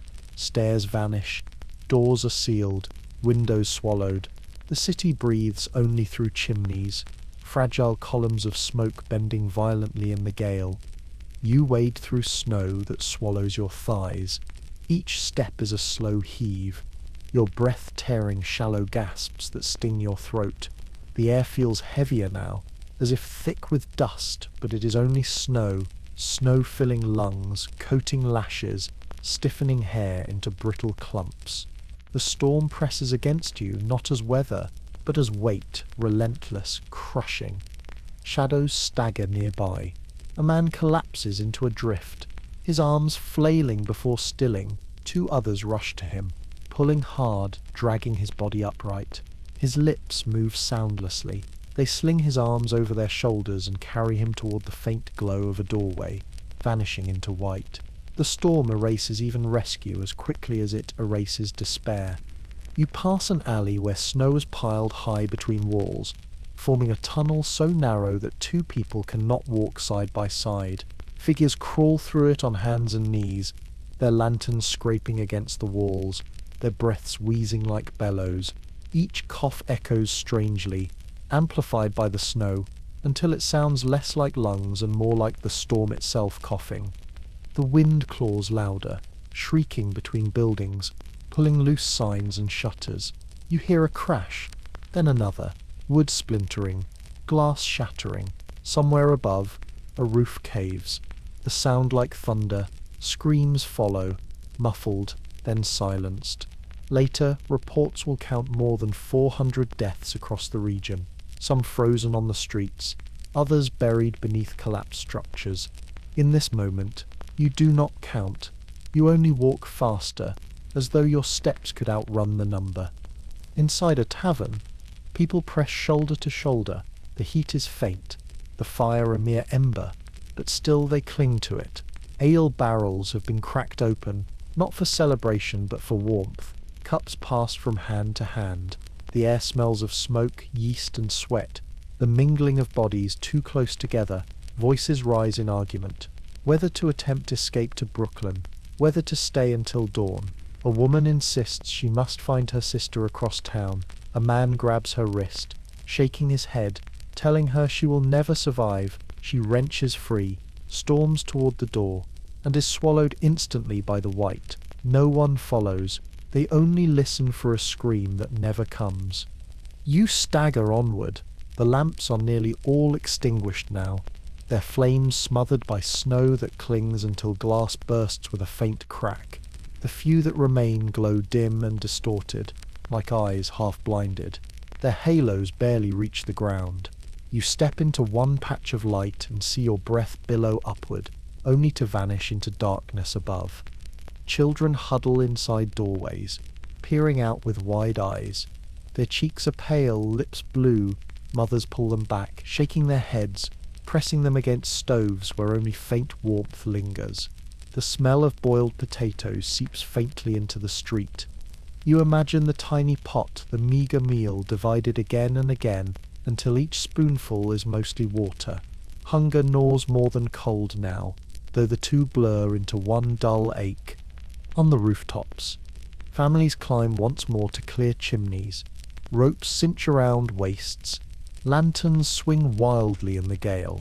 You look up and see their figures bent low, crawling on hands and knees, scraping ice with whatever tools they have. One lantern blows out, leaving a silhouette frozen in shadow until another flame is raised beside it. They move like ants across the ridges, stubborn against the storm. Would you risk the climb tonight, when the wind is strongest, when snow threatens to sweep you from the roof with one misstep, or would you trust the fire to survive on its own, knowing a blocked chimney means smoke filling the room, sleep turning to suffocation? Each choice feels fatal. Survival is not decision but gamble. You turn a corner and face a wall of snow taller than your head. Someone has carved steps into it, crude footholds cut with shovels or knives. You climb slowly, breath ragged, hands burning with cold as you grip the frozen wall. At the top, the street continues, another tunnel, another corridor of white. Shadows move ahead, lanterns bobbing, the only proof of life in a city that feels buried alive. The storm's voice deepens as midnight comes. It moans through the alleys, a low dirge, then rises suddenly into shrieks that rattle glass and bones alike. You hear a sound like bells, faint and far, but no trolleys run now. Perhaps it is a church steeple groaning in the wind, or perhaps the storm has learned to mimic the sounds it has silenced. You cannot know. Inside one tenement, the Rosenbergs still huddle. Their fire is weak, their bread long gone. Miriam lies curled beneath blankets, her breath faint but steady. Levi coughs, the sound raw, chest heaving with effort. Their mother strokes his hair, whispering lullabies that stumble into silence when her voice breaks. Mr. Rosenberg stares into the embers, eyes hollow, weighing whether to burn the last scrap of wood. They endure, as thousands endure, pressed into corners, praying the storm will break before they do. Records tell us the second night was the cruelest, when snow rose higher than heads, when bodies were found days later, only feet from safety, frozen mid-step. Some diaries recall neighbors calling names into the storm, listening for answers that never returned. Others describe drifts so high that people walked from rooftops across to other rooftops, streets erased entirely, truth and rumor blur. But the fear is certain. You walk slower now, body heavy, lungs aching. The storm presses on every side, its cold seeping into bone. Your heartbeat drums against your ears. The only rhythm left. You wonder if the city itself is breathing, if each gust is an exhale, if each lull is an inhale. You feel small, swallowed, insignificant against the enormity of snow. Would you survive this night? Would anyone? The thought circles as you press onward, step by step, your body trembling, your mind dulling. Still you move, because still the city breathes, faint though it is. By dawn, you know the storm will not be gone. It will press another day, perhaps another night. But for now, you lift your face into the white and whisper your defiance into the gale. The storm howls back, unbroken. The storm still claws at the city, but within its fury, human voices rise in unexpected ways. You push forward through the narrow canyons of snow, your body weary, your eyes burning from the endless white. Then you see it, a man bent low, his shoulders bowed, not from surrender but from burden. He carries an elderly woman on his back, her arms wrapped tight around his neck, her face pressed against his coat. Her feet dangle above the snow, skirts stiff with frost. Each step he takes sinks him waist deep, yet he moves forward, grunting with effort, refusing to let the drifts swallow her. You draw closer. His breath bursts in white clouds, his boots slip, his knees buckle, but he straightens again. A lantern bobs ahead, held by another stranger who has chosen to light the path. Neither man speaks. They do not need to. In the storm, words are useless. Only action matters. Together they vanish into the tunnel of snow, carrying life through silence. Would you do the same? Would you bend under the weight of another, knowing the snow might claim you both? You ask yourself the question as you trudge onward, and the answer lingers like heat in your chest. Around the next corner, you see a shop door open against the storm. Inside, the glow of a lamp spills onto the drift. A grocer stands with arms folded across his chest, watching as neighbors file in. His shelves are nearly bare, barrels of flour scraped, empty baskets of apples, down to bruised skins, jars of pickles cloudy with brine. Yet he cuts each apple into slices, divides each crust, fills jars with water warmed by the stove, and passes them into waiting hands. His wife sets bowls of broth along the counter, the steam rising like ghostly banners in the dim light. Children slurp greedily, lips shiny, noses red. An old woman dips a crust into her cup, closing her eyes as if tasting a feast. A man insists on paying, pushing coins across the counter, but the grocer pushes them back. "Another day," he says, his voice rough. "Today we share." The storm rattles the shutters, snow creeping under the door, but inside there is warmth enough for strangers to feel like kin. You press further, your body heavy, and hear the sound of a bell, faint at first, then louder, a clanging not of trolleys but of iron rung by hand. A group of dock workers emerge from the haze, ropes looped around their waists. They carry lanterns and poles, searching doorways and alleys. One calls a name, another shouts in answer. They move slowly, steadily, pulling people free from drifts where they have fallen. You watch as they haul a boy upward, his face pale, his hair stiff with frost. His small hand clutches a toy horse carved of wood. He coughs once, then again, life sparking back into him. His mother sobs, pressing him close, her shoulders shaking. The dock workers nod, move on, their ropes trailing like lifelines across the white. The storm swallows their voices quickly, but their echo lingers in you. Farther uptown, a group of men break open the doors of a carriage house. Inside, horses shiver, their eyes wide, their bodies slick with frozen sweat. The men spread straw on the floor, rub the animals down with coarse cloths, speak softly to calm them. One pours a bucket of warm mash, the smell filling the air, sweet, earthy, alive. The horses press forward eagerly, steam rising from their muzzles. Even beasts are not abandoned in this storm. Even they are cared for. In another block, a neighbor strings a rope across the street, tying it from stoop to stoop. You grasp it as you pass, feeling the coarse fiber under your glove. Others cling too, moving hand over hand through the blinding snow. The rope guides them, keeps them from vanishing into the storm's blankness. Faces appear beside you, strangers who nod silently, bound together by the line. Each step is easier with the rope's strength beneath your palm. Inside a tenement hall, the Rosenbergs hear a knock. Mr. Rosenberg opens the door to find a neighbor with a bucket of hot water, steam rising into the cold air. "For the children," she says simply, pressing it into his hands. Later, he will return with half a loaf of bread.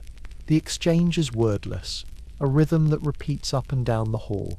Coal passes from scuttle to scuttle, candles from one stub to another, broth from pot to pot.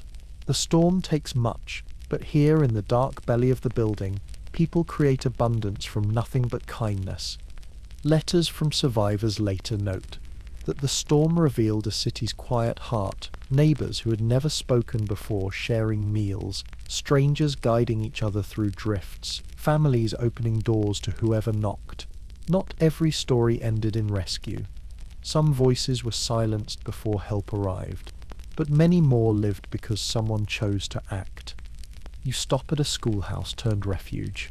Inside, desks are pushed aside, blankets laid across the floor. Families huddle in rows, candles flickering against blackboards still scrawled with sums and spelling. A teacher moves among them with a kettle, pouring broth into tin cups. She pauses to adjust a blanket over a sleeping child, not her own, her hand lingering a moment as though the child were hers. Parents whisper thanks, their eyes wet, their voices hoarse. At the far end of the room, a man sits with a fiddle. He lifts it to his chin and plays softly. The notes waver, thin and fragile. but they rise above the storm's low moan. Children stir, eyes opening, then smile faintly. Some sway their heads, some hum along. For a few minutes, the world outside does not exist, only the fiddle, the candles, the warmth of bodies close together. Would you remember this? The storm's fury? Or would you remember the sound of music in a schoolhouse, the taste of broth passed hand to hand, the rope stretched across the street? History will count the dead, tally the collapsed roofs, note the inches of snow, but memory will cling to smaller things. The slice of bread shared, the child pulled from adrift, the warmth of a stranger's hand guiding yours. The storm still rages, the wind still claws, yet tonight, as you sit in the glow of candles and listen to the fiddle's trembling song, you feel something larger than fear. You feel the city refusing to surrender. The storm does not relent, but by now you have learned to expect its voice, the low moan through alleys, the sudden shriek at corners, the constant hiss of snow against every surface. What you cannot expect, what no one can, are the dangers hidden within the white. You step into the street, and the snow looks smooth, almost sculpted, its surface rounded like dunes, but beneath those shapes lie hazards waiting like traps. Your boot sinks suddenly deeper than expected, plunging into a hole where a cellar door collapsed. You yank yourself free, your heart racing, the snow up to your hip. For a moment you imagine sinking fully, the drift closing over your head, your body entombed in silence. You breathe shallow, cautious now. Every step might conceal something. Around the next corner, men cluster with shovels trying to clear a path. One strikes downward, and the snow caves, revealing the jagged edge of a broken railing. It spears upward like an iron tooth, hidden until the moment of discovery. They mutter, shaking their heads, then cover it again, safer now, marked with a stick to warn others. A debated account survives in letters. Some say a boy vanished down an open coal chute, swallowed before anyone could reach him. Others deny it, claiming no such child was lost on that street. The truth may never be known. But in the blizzard, stories grow like icicles, long and heavy, always threatening to break. You keep walking, lantern in hand, its light barely touching the nearest wall of snow. Shadows shift strangely, the storm bending them. What looks like a stair may be a drift. What looks like a drift may be a collapsed roof. You press onward, each step a gamble. At one corner, a group gathers around a fallen wire. It hisses faintly, sparking against the snow. Someone had thought it safe, touching it with a gloved hand, only to feel the jolt shudder through their arm. They are lucky to live. Now the men debate what to do. Cut it, cover it, leave it. A policeman waves his arms, telling everyone to step back. He pulls a plank from a ruined fence and lays it across the wire, snow hissing as the sparks dim. Still, no one dares to pass. The telegraph lines, once the city's voice to the world, are now snares stretched across the streets. You pass a carriage collapsed beneath a drift, its roof caved, its shafts twisted. For a moment you think it empty, then see the shape of a man beneath, his body half buried. Two neighbours dig with their hands, shouting for help. You kneel beside them, clawing snow, fingers numb. At last you uncover his face, pale but breathing. He coughs weakly, his voice hoarse. Together you pull him free, hauling him toward the doorway of a tavern where a stove still glows. Inside, they lay him near the fire, covering him with coats. His eyes flutter open, meeting yours for a second, gratitude faint but alive. Would you risk yourself for another, knowing that each rescue steals warmth from your own body? Or would you pass by, pretending you cannot see, hoping someone else will step forward? The storm forces the question again and again, and each answer shapes more than survival.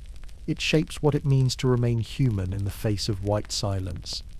At another block, a roof has collapsed entirely. Beams jut upward from the snow, jagged spears in a mound that was once a home. Neighbors dig frantically, their shovels flashing in lantern light. The cries of a child echo faint, muffled. You join them, your arms aching, your breath raw. Snow falls back into the hole almost as fast as you remove it. At last, a hand appears, tiny fingers stiff with cold. A woman screams and dives forward, pulling the child free. She clutches him to her chest, rocking, sobbing, pressing her lips to his frozen hair.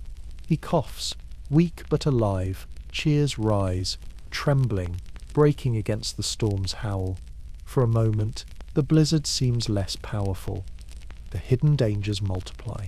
Water barrels frozen solid split their iron hoops with loud cracks.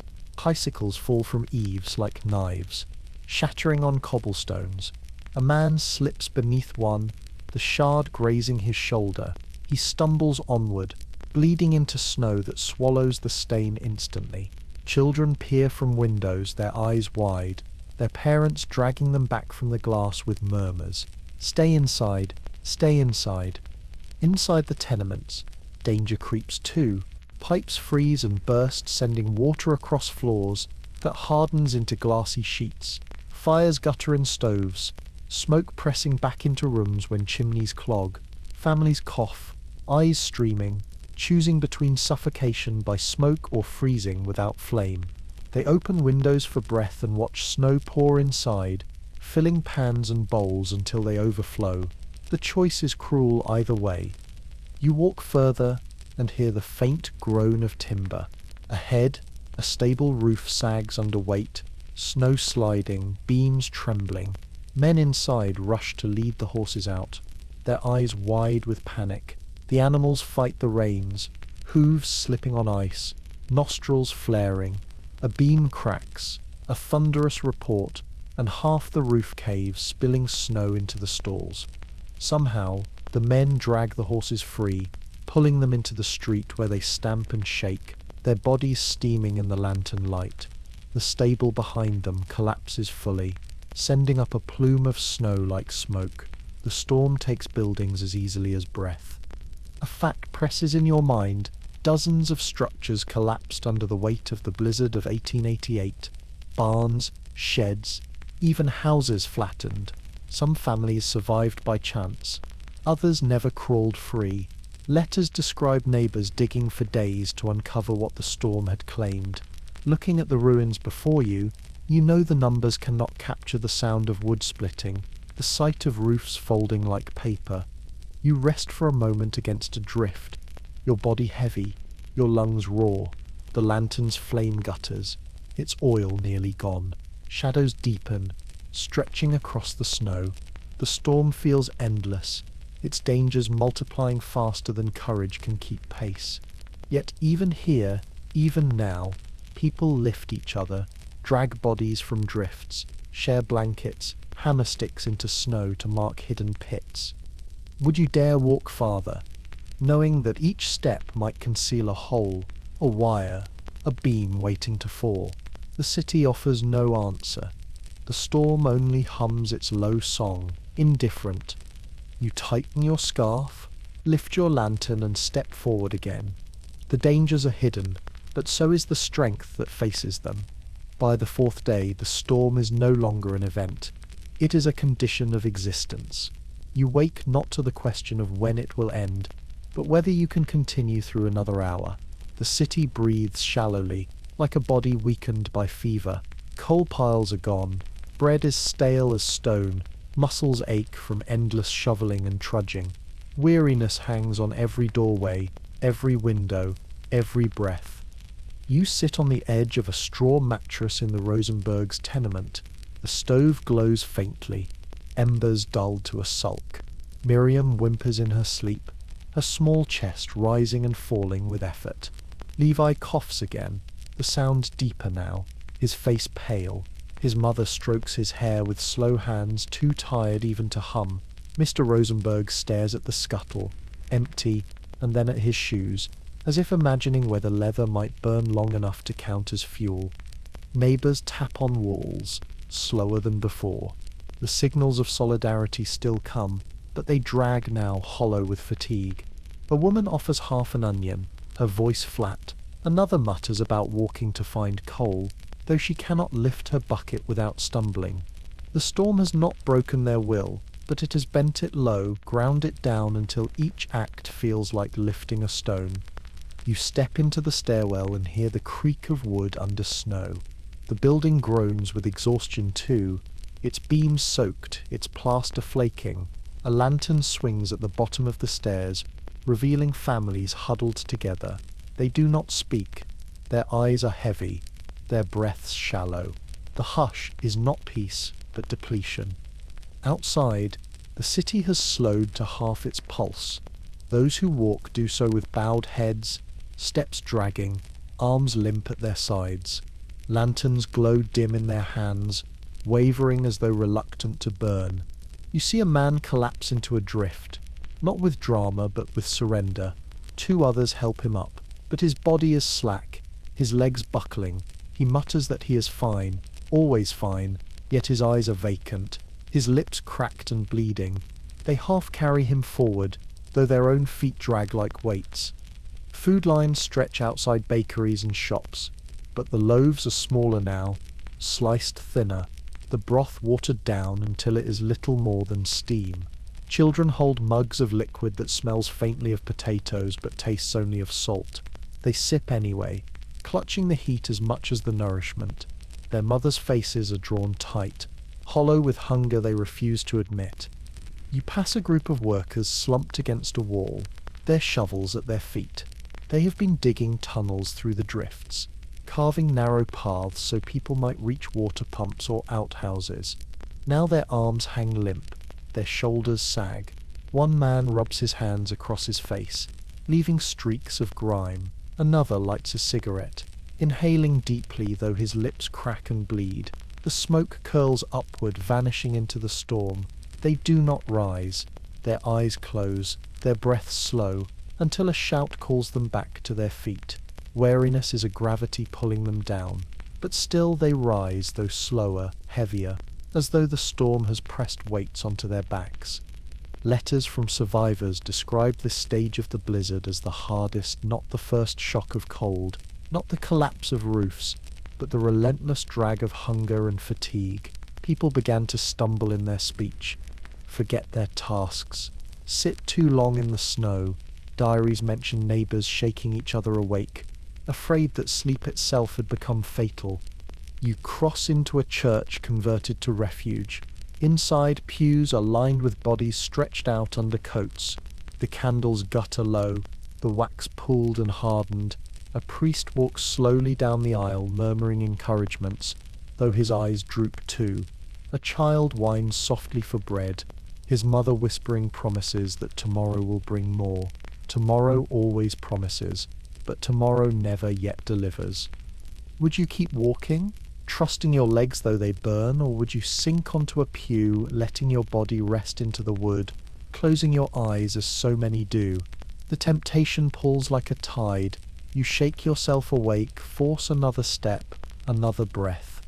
On Broadway, the trolleys remain frozen, their bodies buried deeper now. Some passengers still cling inside, refusing to leave. Their faces are pale through frosted glass, their movements slow, like shadows underwater. Others lie curled in doorways, blankets stiff with frost. They wake only when someone nudges them, then sleep again, surrendering inch by inch. Coal scavengers move through alleys, breaking apart fences, ripping shutters, carrying beams of wood on their shoulders. They tear down what once built the city to keep fires alive for one more night. Smoke rises from chimneys in faint threads, a city cannibalizing itself just to breathe. By evening, the sky darkens once more. The lamps do not flare. Most are broken, buried, or out of oil. The streets are darker than they have ever been. Only lanterns bob here and there, their light swinging low, revealing more exhaustion than motion. You see a woman stumble, dropping her bundle of sticks. A stranger stops, lifts it, and presses it back into her hands. She nods, her lips moving soundlessly, then trudges on. Small acts remain, even in fatigue. You pause at the edge of a drift, leaning on your knees. Your chest heaves, your breath burns, your muscles scream. You close your eyes just for a moment, telling yourself you will open them again quickly. But sleep beckons, heavy, sweet, dangerous. You imagine lying back into the snow, letting it cradle you, soft and silent. You almost do. Then a hand grips your arm, shaking hard. A neighbor's face looms close, eyes fierce, voice muffled but sharp. Don't you dare. You gasp, awake again, pulled back from the edge. That is how the city survives this day. Not through strength, not through abundance, but through constant reminders, hand on arm, voice in ear, one soul shaking another awake. Would you last through this? If no one reached for you? Would any of them? The storm devours energy as surely as it devours streets. Only the chain of human touch keeps it from swallowing all. Night comes heavy. Families curl tighter. Fires gutter lower. Neighbours knock more softly. Weariness seeps into every wall, every breath. Yet even in the hush, life lingers. Bread is shared. Lanterns are lit. A hand still reaches for yours when you stumble. The storm has taken much, but not that. Not yet. The storm still holds New York in its grip, yet something shifts in the way you see it. After so many hours of wait and weariness, your eyes begin to find strange glimmers within the white. It is not mercy, not truly, but fleeting moments when hardship softens into a kind of fragile beauty. You walk along a street where every lamppost is buried halfway, the globes encased in thick coats of ice. Their light shines through uneven layers, bending into prisms that scatter faint rainbows across the snow. For an instant the storm's grey veil is tinted with colour, blue, green, red, all trembling like ghosts of stained glass. A woman nearby stops, lifting her child to see, whispering, "It looks like angels." The child presses her frostbitten nose to the glass, eyes wide, forgetting her hunger just long enough to smile. On a window pane you see drawings traced by children's fingers, hearts, birds, a house with smoke curling from its chimney. They sit inside, bundled in shawls, breath fogging the glass as they etch their dreams onto frost. Outside, those images gleam faintly in the lantern light, signals of defiance against the storm. You pause, your glove resting on the frozen sill, feeling the warmth of their small hands pressed from within. Would you notice these details, or would you hurry past, head down, intent only on survival? The storm offers no beauty by design. It is people who carve beauty into its walls. In a small square, the snow has risen so high that it buries the benches entirely. What remains is a smooth field, unbroken, shimmering under moonlight that finally pierces the cloud for a moment. The surface gleams silver, so bright it looks like a frozen sea stretching outward. For a moment, silence reigns, not the hush of fear, but the stillness of awe. You and others who happen to be near stand quietly, heads lifted, mouths slightly open, the storm momentarily hushed into reverence. Then the clouds close again, and the vision fades. Inside a tenement, neighbours gather with a single candle in the centre of a table. Its flame dances against the tin reflector, throwing soft ripples across the walls. A boy takes a shard of ice from the windowsill, holds it up, and watches the light scatter through it. He gasps, showing his sister how it glitters like a diamond. They laugh together, huddled close, spinning stories of palaces made from ice. Their mother smiles faintly, weary but grateful, letting them live in that wonder for as long as it lasts. The sound of the storm, too, carries moments of odd beauty. Between its moans and shrieks, there are lulls when the snow falls straight and silent. The city hushed as if under a blanket. You walk then and hear only the crunch of your boots, crisp and precise, like footsteps in new sand. The rhythm steadies you, almost calming, as if the storm itself has paused to let you breathe. Some letters written later recall how icicles formed like organ pipes along church eaves, catching the wind and producing tones that sounded like music. Tonight, you hear it, a high whistle, then a low drone, the notes blending into chords. It is eerie, almost holy, as though the storm has created its own hymn. Families inside the church look up, startled, some crossing themselves, others whispering that angels sing through the ice. The debated point endures: was it merely coincidence of wind and frozen shapes, or something more? No one can say. In a schoolhouse used as shelter, a girl takes chalk from the board and sketches on a scrap of slate by candlelight. She draws the shapes of birds, flowers, the sun, each line simple but precise.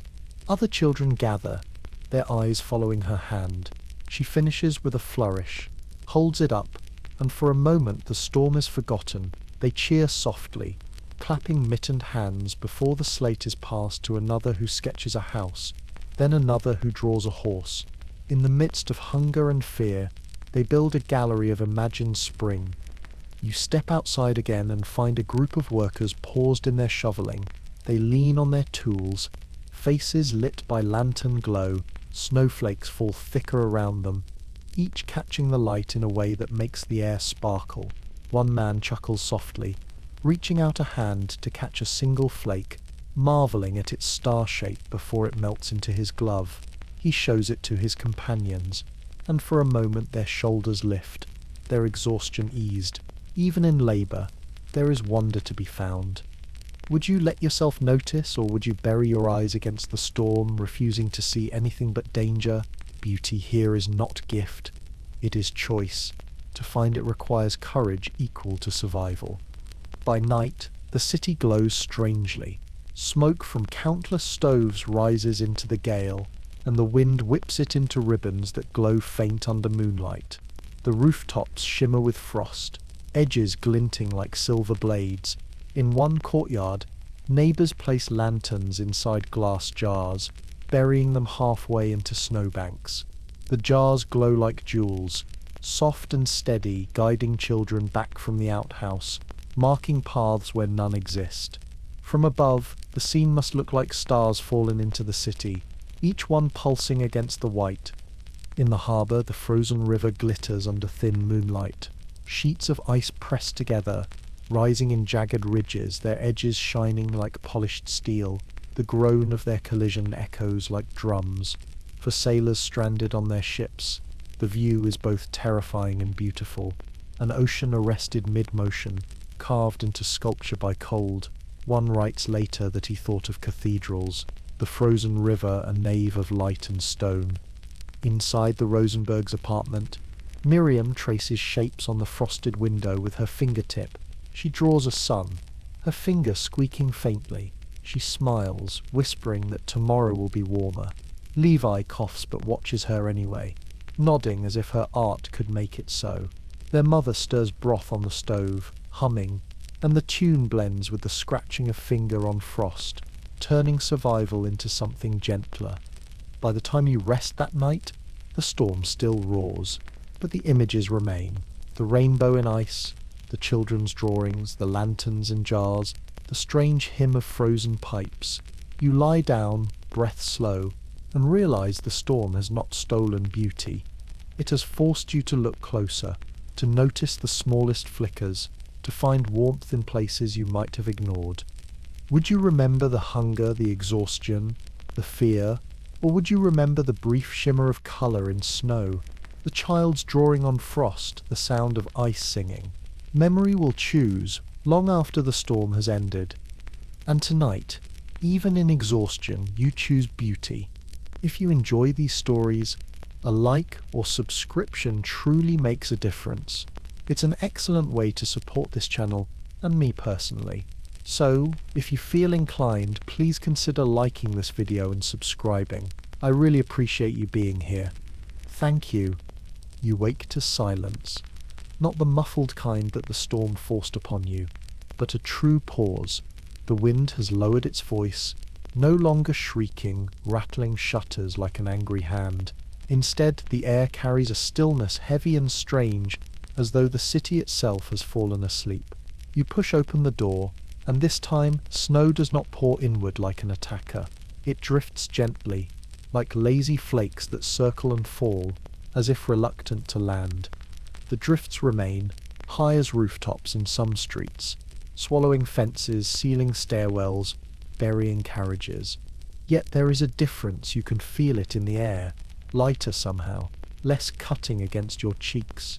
The storm has loosened its grip. The blizzard has broken. You step carefully into the street. The snow crunches beneath your boots, but the sound is sharp again, not smothered.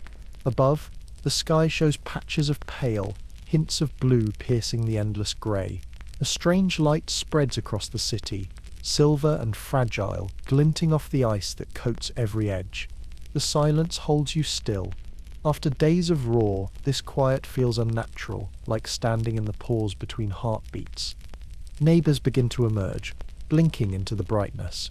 A woman carries a lantern, though it is no longer needed, her hand reluctant to let go of what kept her alive through the nights. Children stumble into the snow, their steps awkward, their laughter faint at first, then rising. They fall into drifts, their giggles piercing the still air. Parents hush them, reminding them of danger, but they cannot help smiling at the sound. The city looks like a sculpture.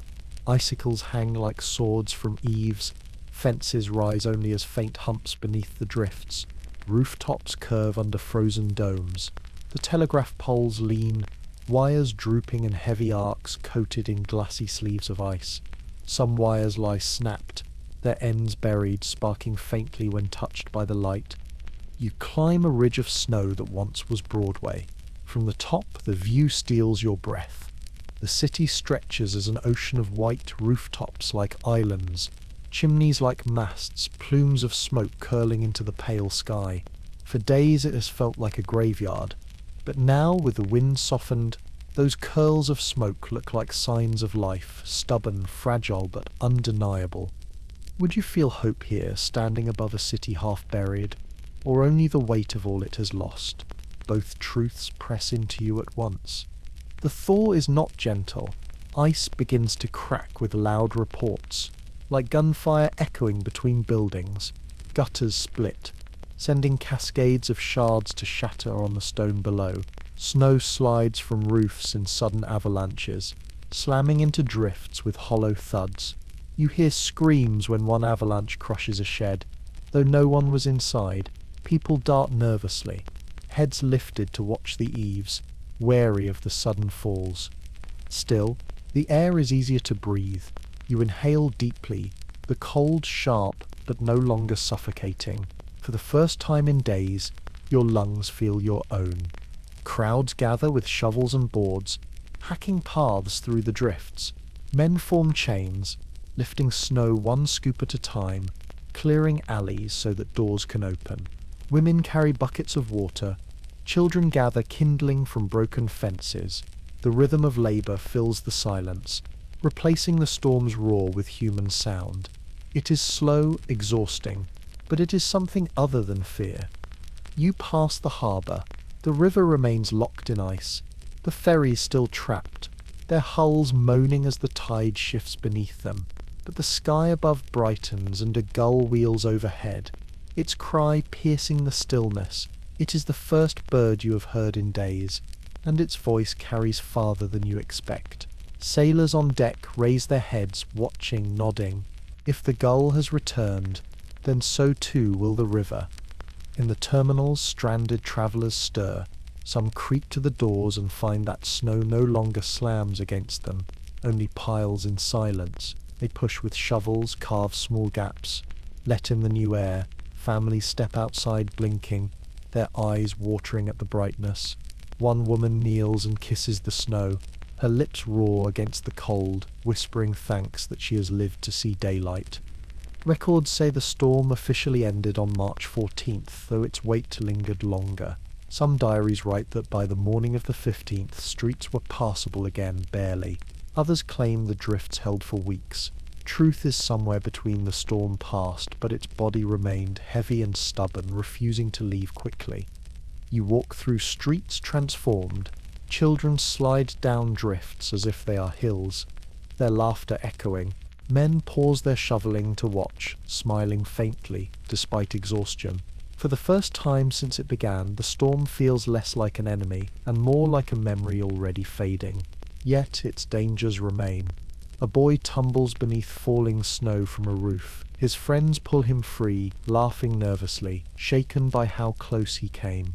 An icicle crashes inches from a woman's shoulder. The storm may have ended, but its teeth linger. Would you trust the thaw, or would you fear the next gust, wondering if the beast will roar again? Survivors did not know whether another front would strike. They dug anyway because to stop was to surrender. You pause near the bakery. Its oven still smoulders. Though the loaves are fewer now, the shelves almost bare. The smell of yeast and smoke drifts faint in the air, less sharp than before, but still enough to remind you that bread exists, that warmth exists. Mr. Whitman slumps against the wall, eyes closed, his arms dusted white with flour.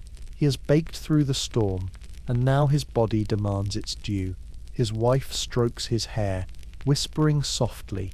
The crowd thanks them both, not with coins, they have none, but with nods, with looks heavy with gratitude. You step further, and the Rosenbergs emerge from their doorway. They blink at the light, their faces pale, but they stand together. Miriam clutches her father's hand. Levi leans on his mother. They pause at the sight of the street, whispering in awe. For children who have lived days in darkness and hunger, this pale light is miracle enough. They laugh softly, their voices thin, but alive. The thaw is not yet victory. The city remains buried, its dead still hidden beneath drifts, its wires still cut, its carriages still frozen in place. But for the first time, the storm no longer feels endless. It feels past. You lift your face to the pale sky and let the snow fall lightly against your skin. It melts now, not needles but drops of water, seeping into your coat, soft, harmless. You close your eyes, breathing slow. The storm has ended. What remains is recovery. The storm has passed, but its weight remains everywhere you look. Snow drifts still pile high against the windows, blocking light, muffling sound, but the roar of wind has gone. In its absence, the city begins to find its voice again. Not bells or wheels or whistles, not yet, but the scrape of shovels, the thud of boots, the creak of doors forced open after days sealed shut. You step outside and the air feels different, softer, though still cold enough to sting your nose. The sky is a pale grey, clearing at the edges, with strips of blue peeking through like torn cloth. It feels almost shocking after days of endless white fury, as if the heavens have remembered mercy. Neighbours emerge cautiously, blinking against the light. Their faces are drawn, gaunt from hunger, but alive. Men carry shovels improvised from planks of wood. Women clutch buckets to fetch water from pumps buried beneath drifts. Children cling to parents' coats, their eyes wide as they see how the storm has remade their world. The city is nearly unrecognizable. Carriages lie buried, roofs sag under frozen weight, lampposts tilt at strange angles, wires dangle like broken vines. The familiar streets are gone, in their place are canyons of snow carved by human hands, tunnels just wide enough for two people to pass. The sound of digging fills the air, steady, relentless, the rhythm of a city determined to free itself. You join a line of neighbours passing snow from one shovel to the next. The work is slow, exhausting, but the chain of hands gives it momentum. A boy no older than 10 clutches a pail, carrying scoop after scoop, his breath puffing white, his cheeks red. An older man pauses to wipe his brow, then places a hand on the boy's shoulder. They nod to each other, no words needed. Would you find strength in this labour, or would your arms ache too quickly, your will sag under fatigue? Survival now depends not only on endurance but on cooperation. No one can dig free alone. The harbour remains locked in ice. Ships sit still, their masts coated in frost, their sails stiff and useless. Ferries are stranded at docks, ropes groaning, hulls pressing against ice sheets. Sailors chip at the frozen tide with axes, their blows echoing like drum beats across the water. Gulls circle above, their cries sharp, insistent. The sound feels like promise. Life returning to a city that feared silence might never lift. At the train depot, crews dig frantically to uncover tracks. Snow lies piled higher than the engines themselves, but men swing shovels without pause. Crowds of stranded passengers cheer weakly as the first plume of black smoke curls upward from a locomotive freed enough to breathe. The whistle, faint but real, cuts across the city. It is not departure yet, not movement, but it is sound, and sound is hope. Inside tenements, families take stock. Coal bins are empty, cupboards bare, but neighbours knock again, this time with scraps saved, pieces offered freely. The Rosenbergs receive half a loaf from across the hall, a gesture so small yet so enormous it brings tears to Mrs. Rosenberg's eyes. Miriam chews slowly, her lips trembling, as if she cannot believe the bread is truly hers. Levi coughs still, but he leans against his father, warm enough for now.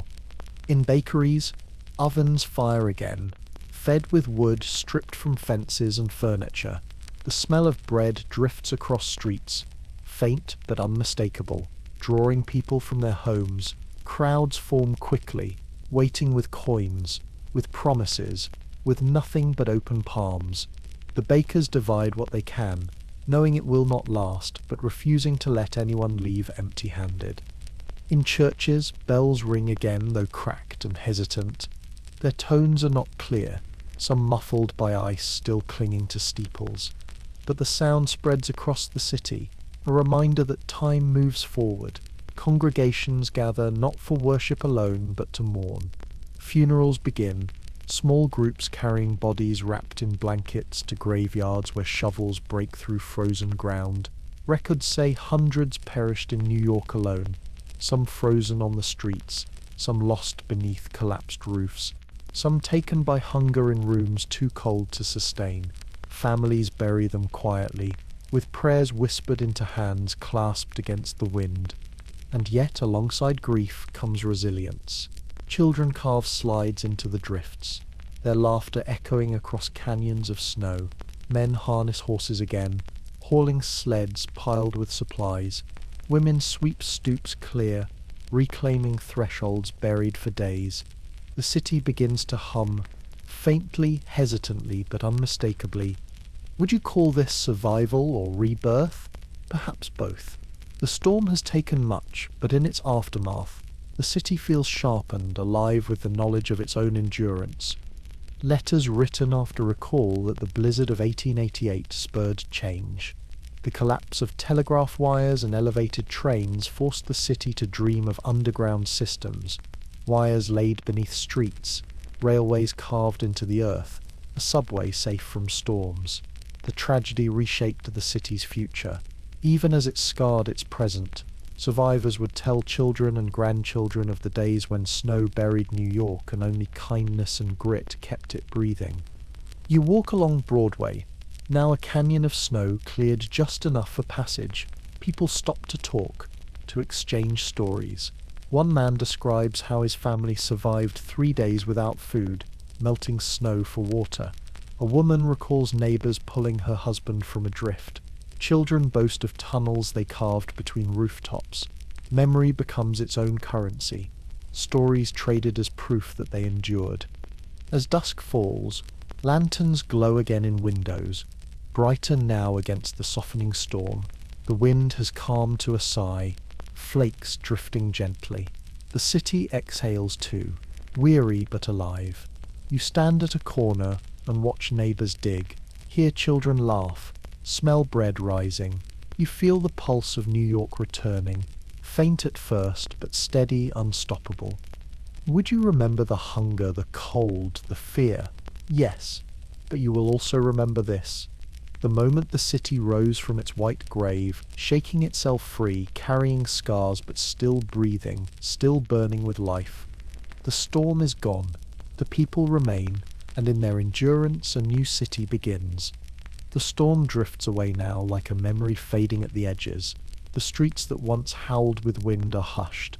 The drifts no longer rising, the sky above pale and calm. You no longer hear the roar or feel the bite of frost on your skin. You feel only stillness, soft and steady, like a blanket pulled over your shoulders. You are safe now. The doors are closed, the fire glows low, and the city outside has fallen quiet. The danger has passed. The snow that once seemed endless has become only silence resting harmlessly on rooftops, glittering faintly in the moonlight. You breathe slowly. Inhale, and the air feels warmer. Exhale, and the last weight of the storm slips from your chest. Your body loosens, every muscle unclenching. The storm cannot touch you anymore. It is only a story now, drifting away into the past. You picture the streets as they are tonight. Not ghostly tunnels, not howling corridors, but gentle valleys of snow glowing silver under the stars. The lamps are steady again. The rooftops gleam. The river lies quiet, its ice no longer groaning, but still and calm, as though the world has agreed to rest. Your breath slows further, each exhale longer than the last, each thought softer. The city fades behind you, its struggle dissolving, its noise gone. What remains is only comfort, the steady warmth of blankets, the faint rhythm of your heart, the quiet presence of safety. You are safe now. The storm has passed. The world has softened. Let your body sink into rest. Let your mind grow quiet, your eyes heavy. The past drifts behind like snow melting under morning sun. The only thing you carry forward is calm. Sweet dreams.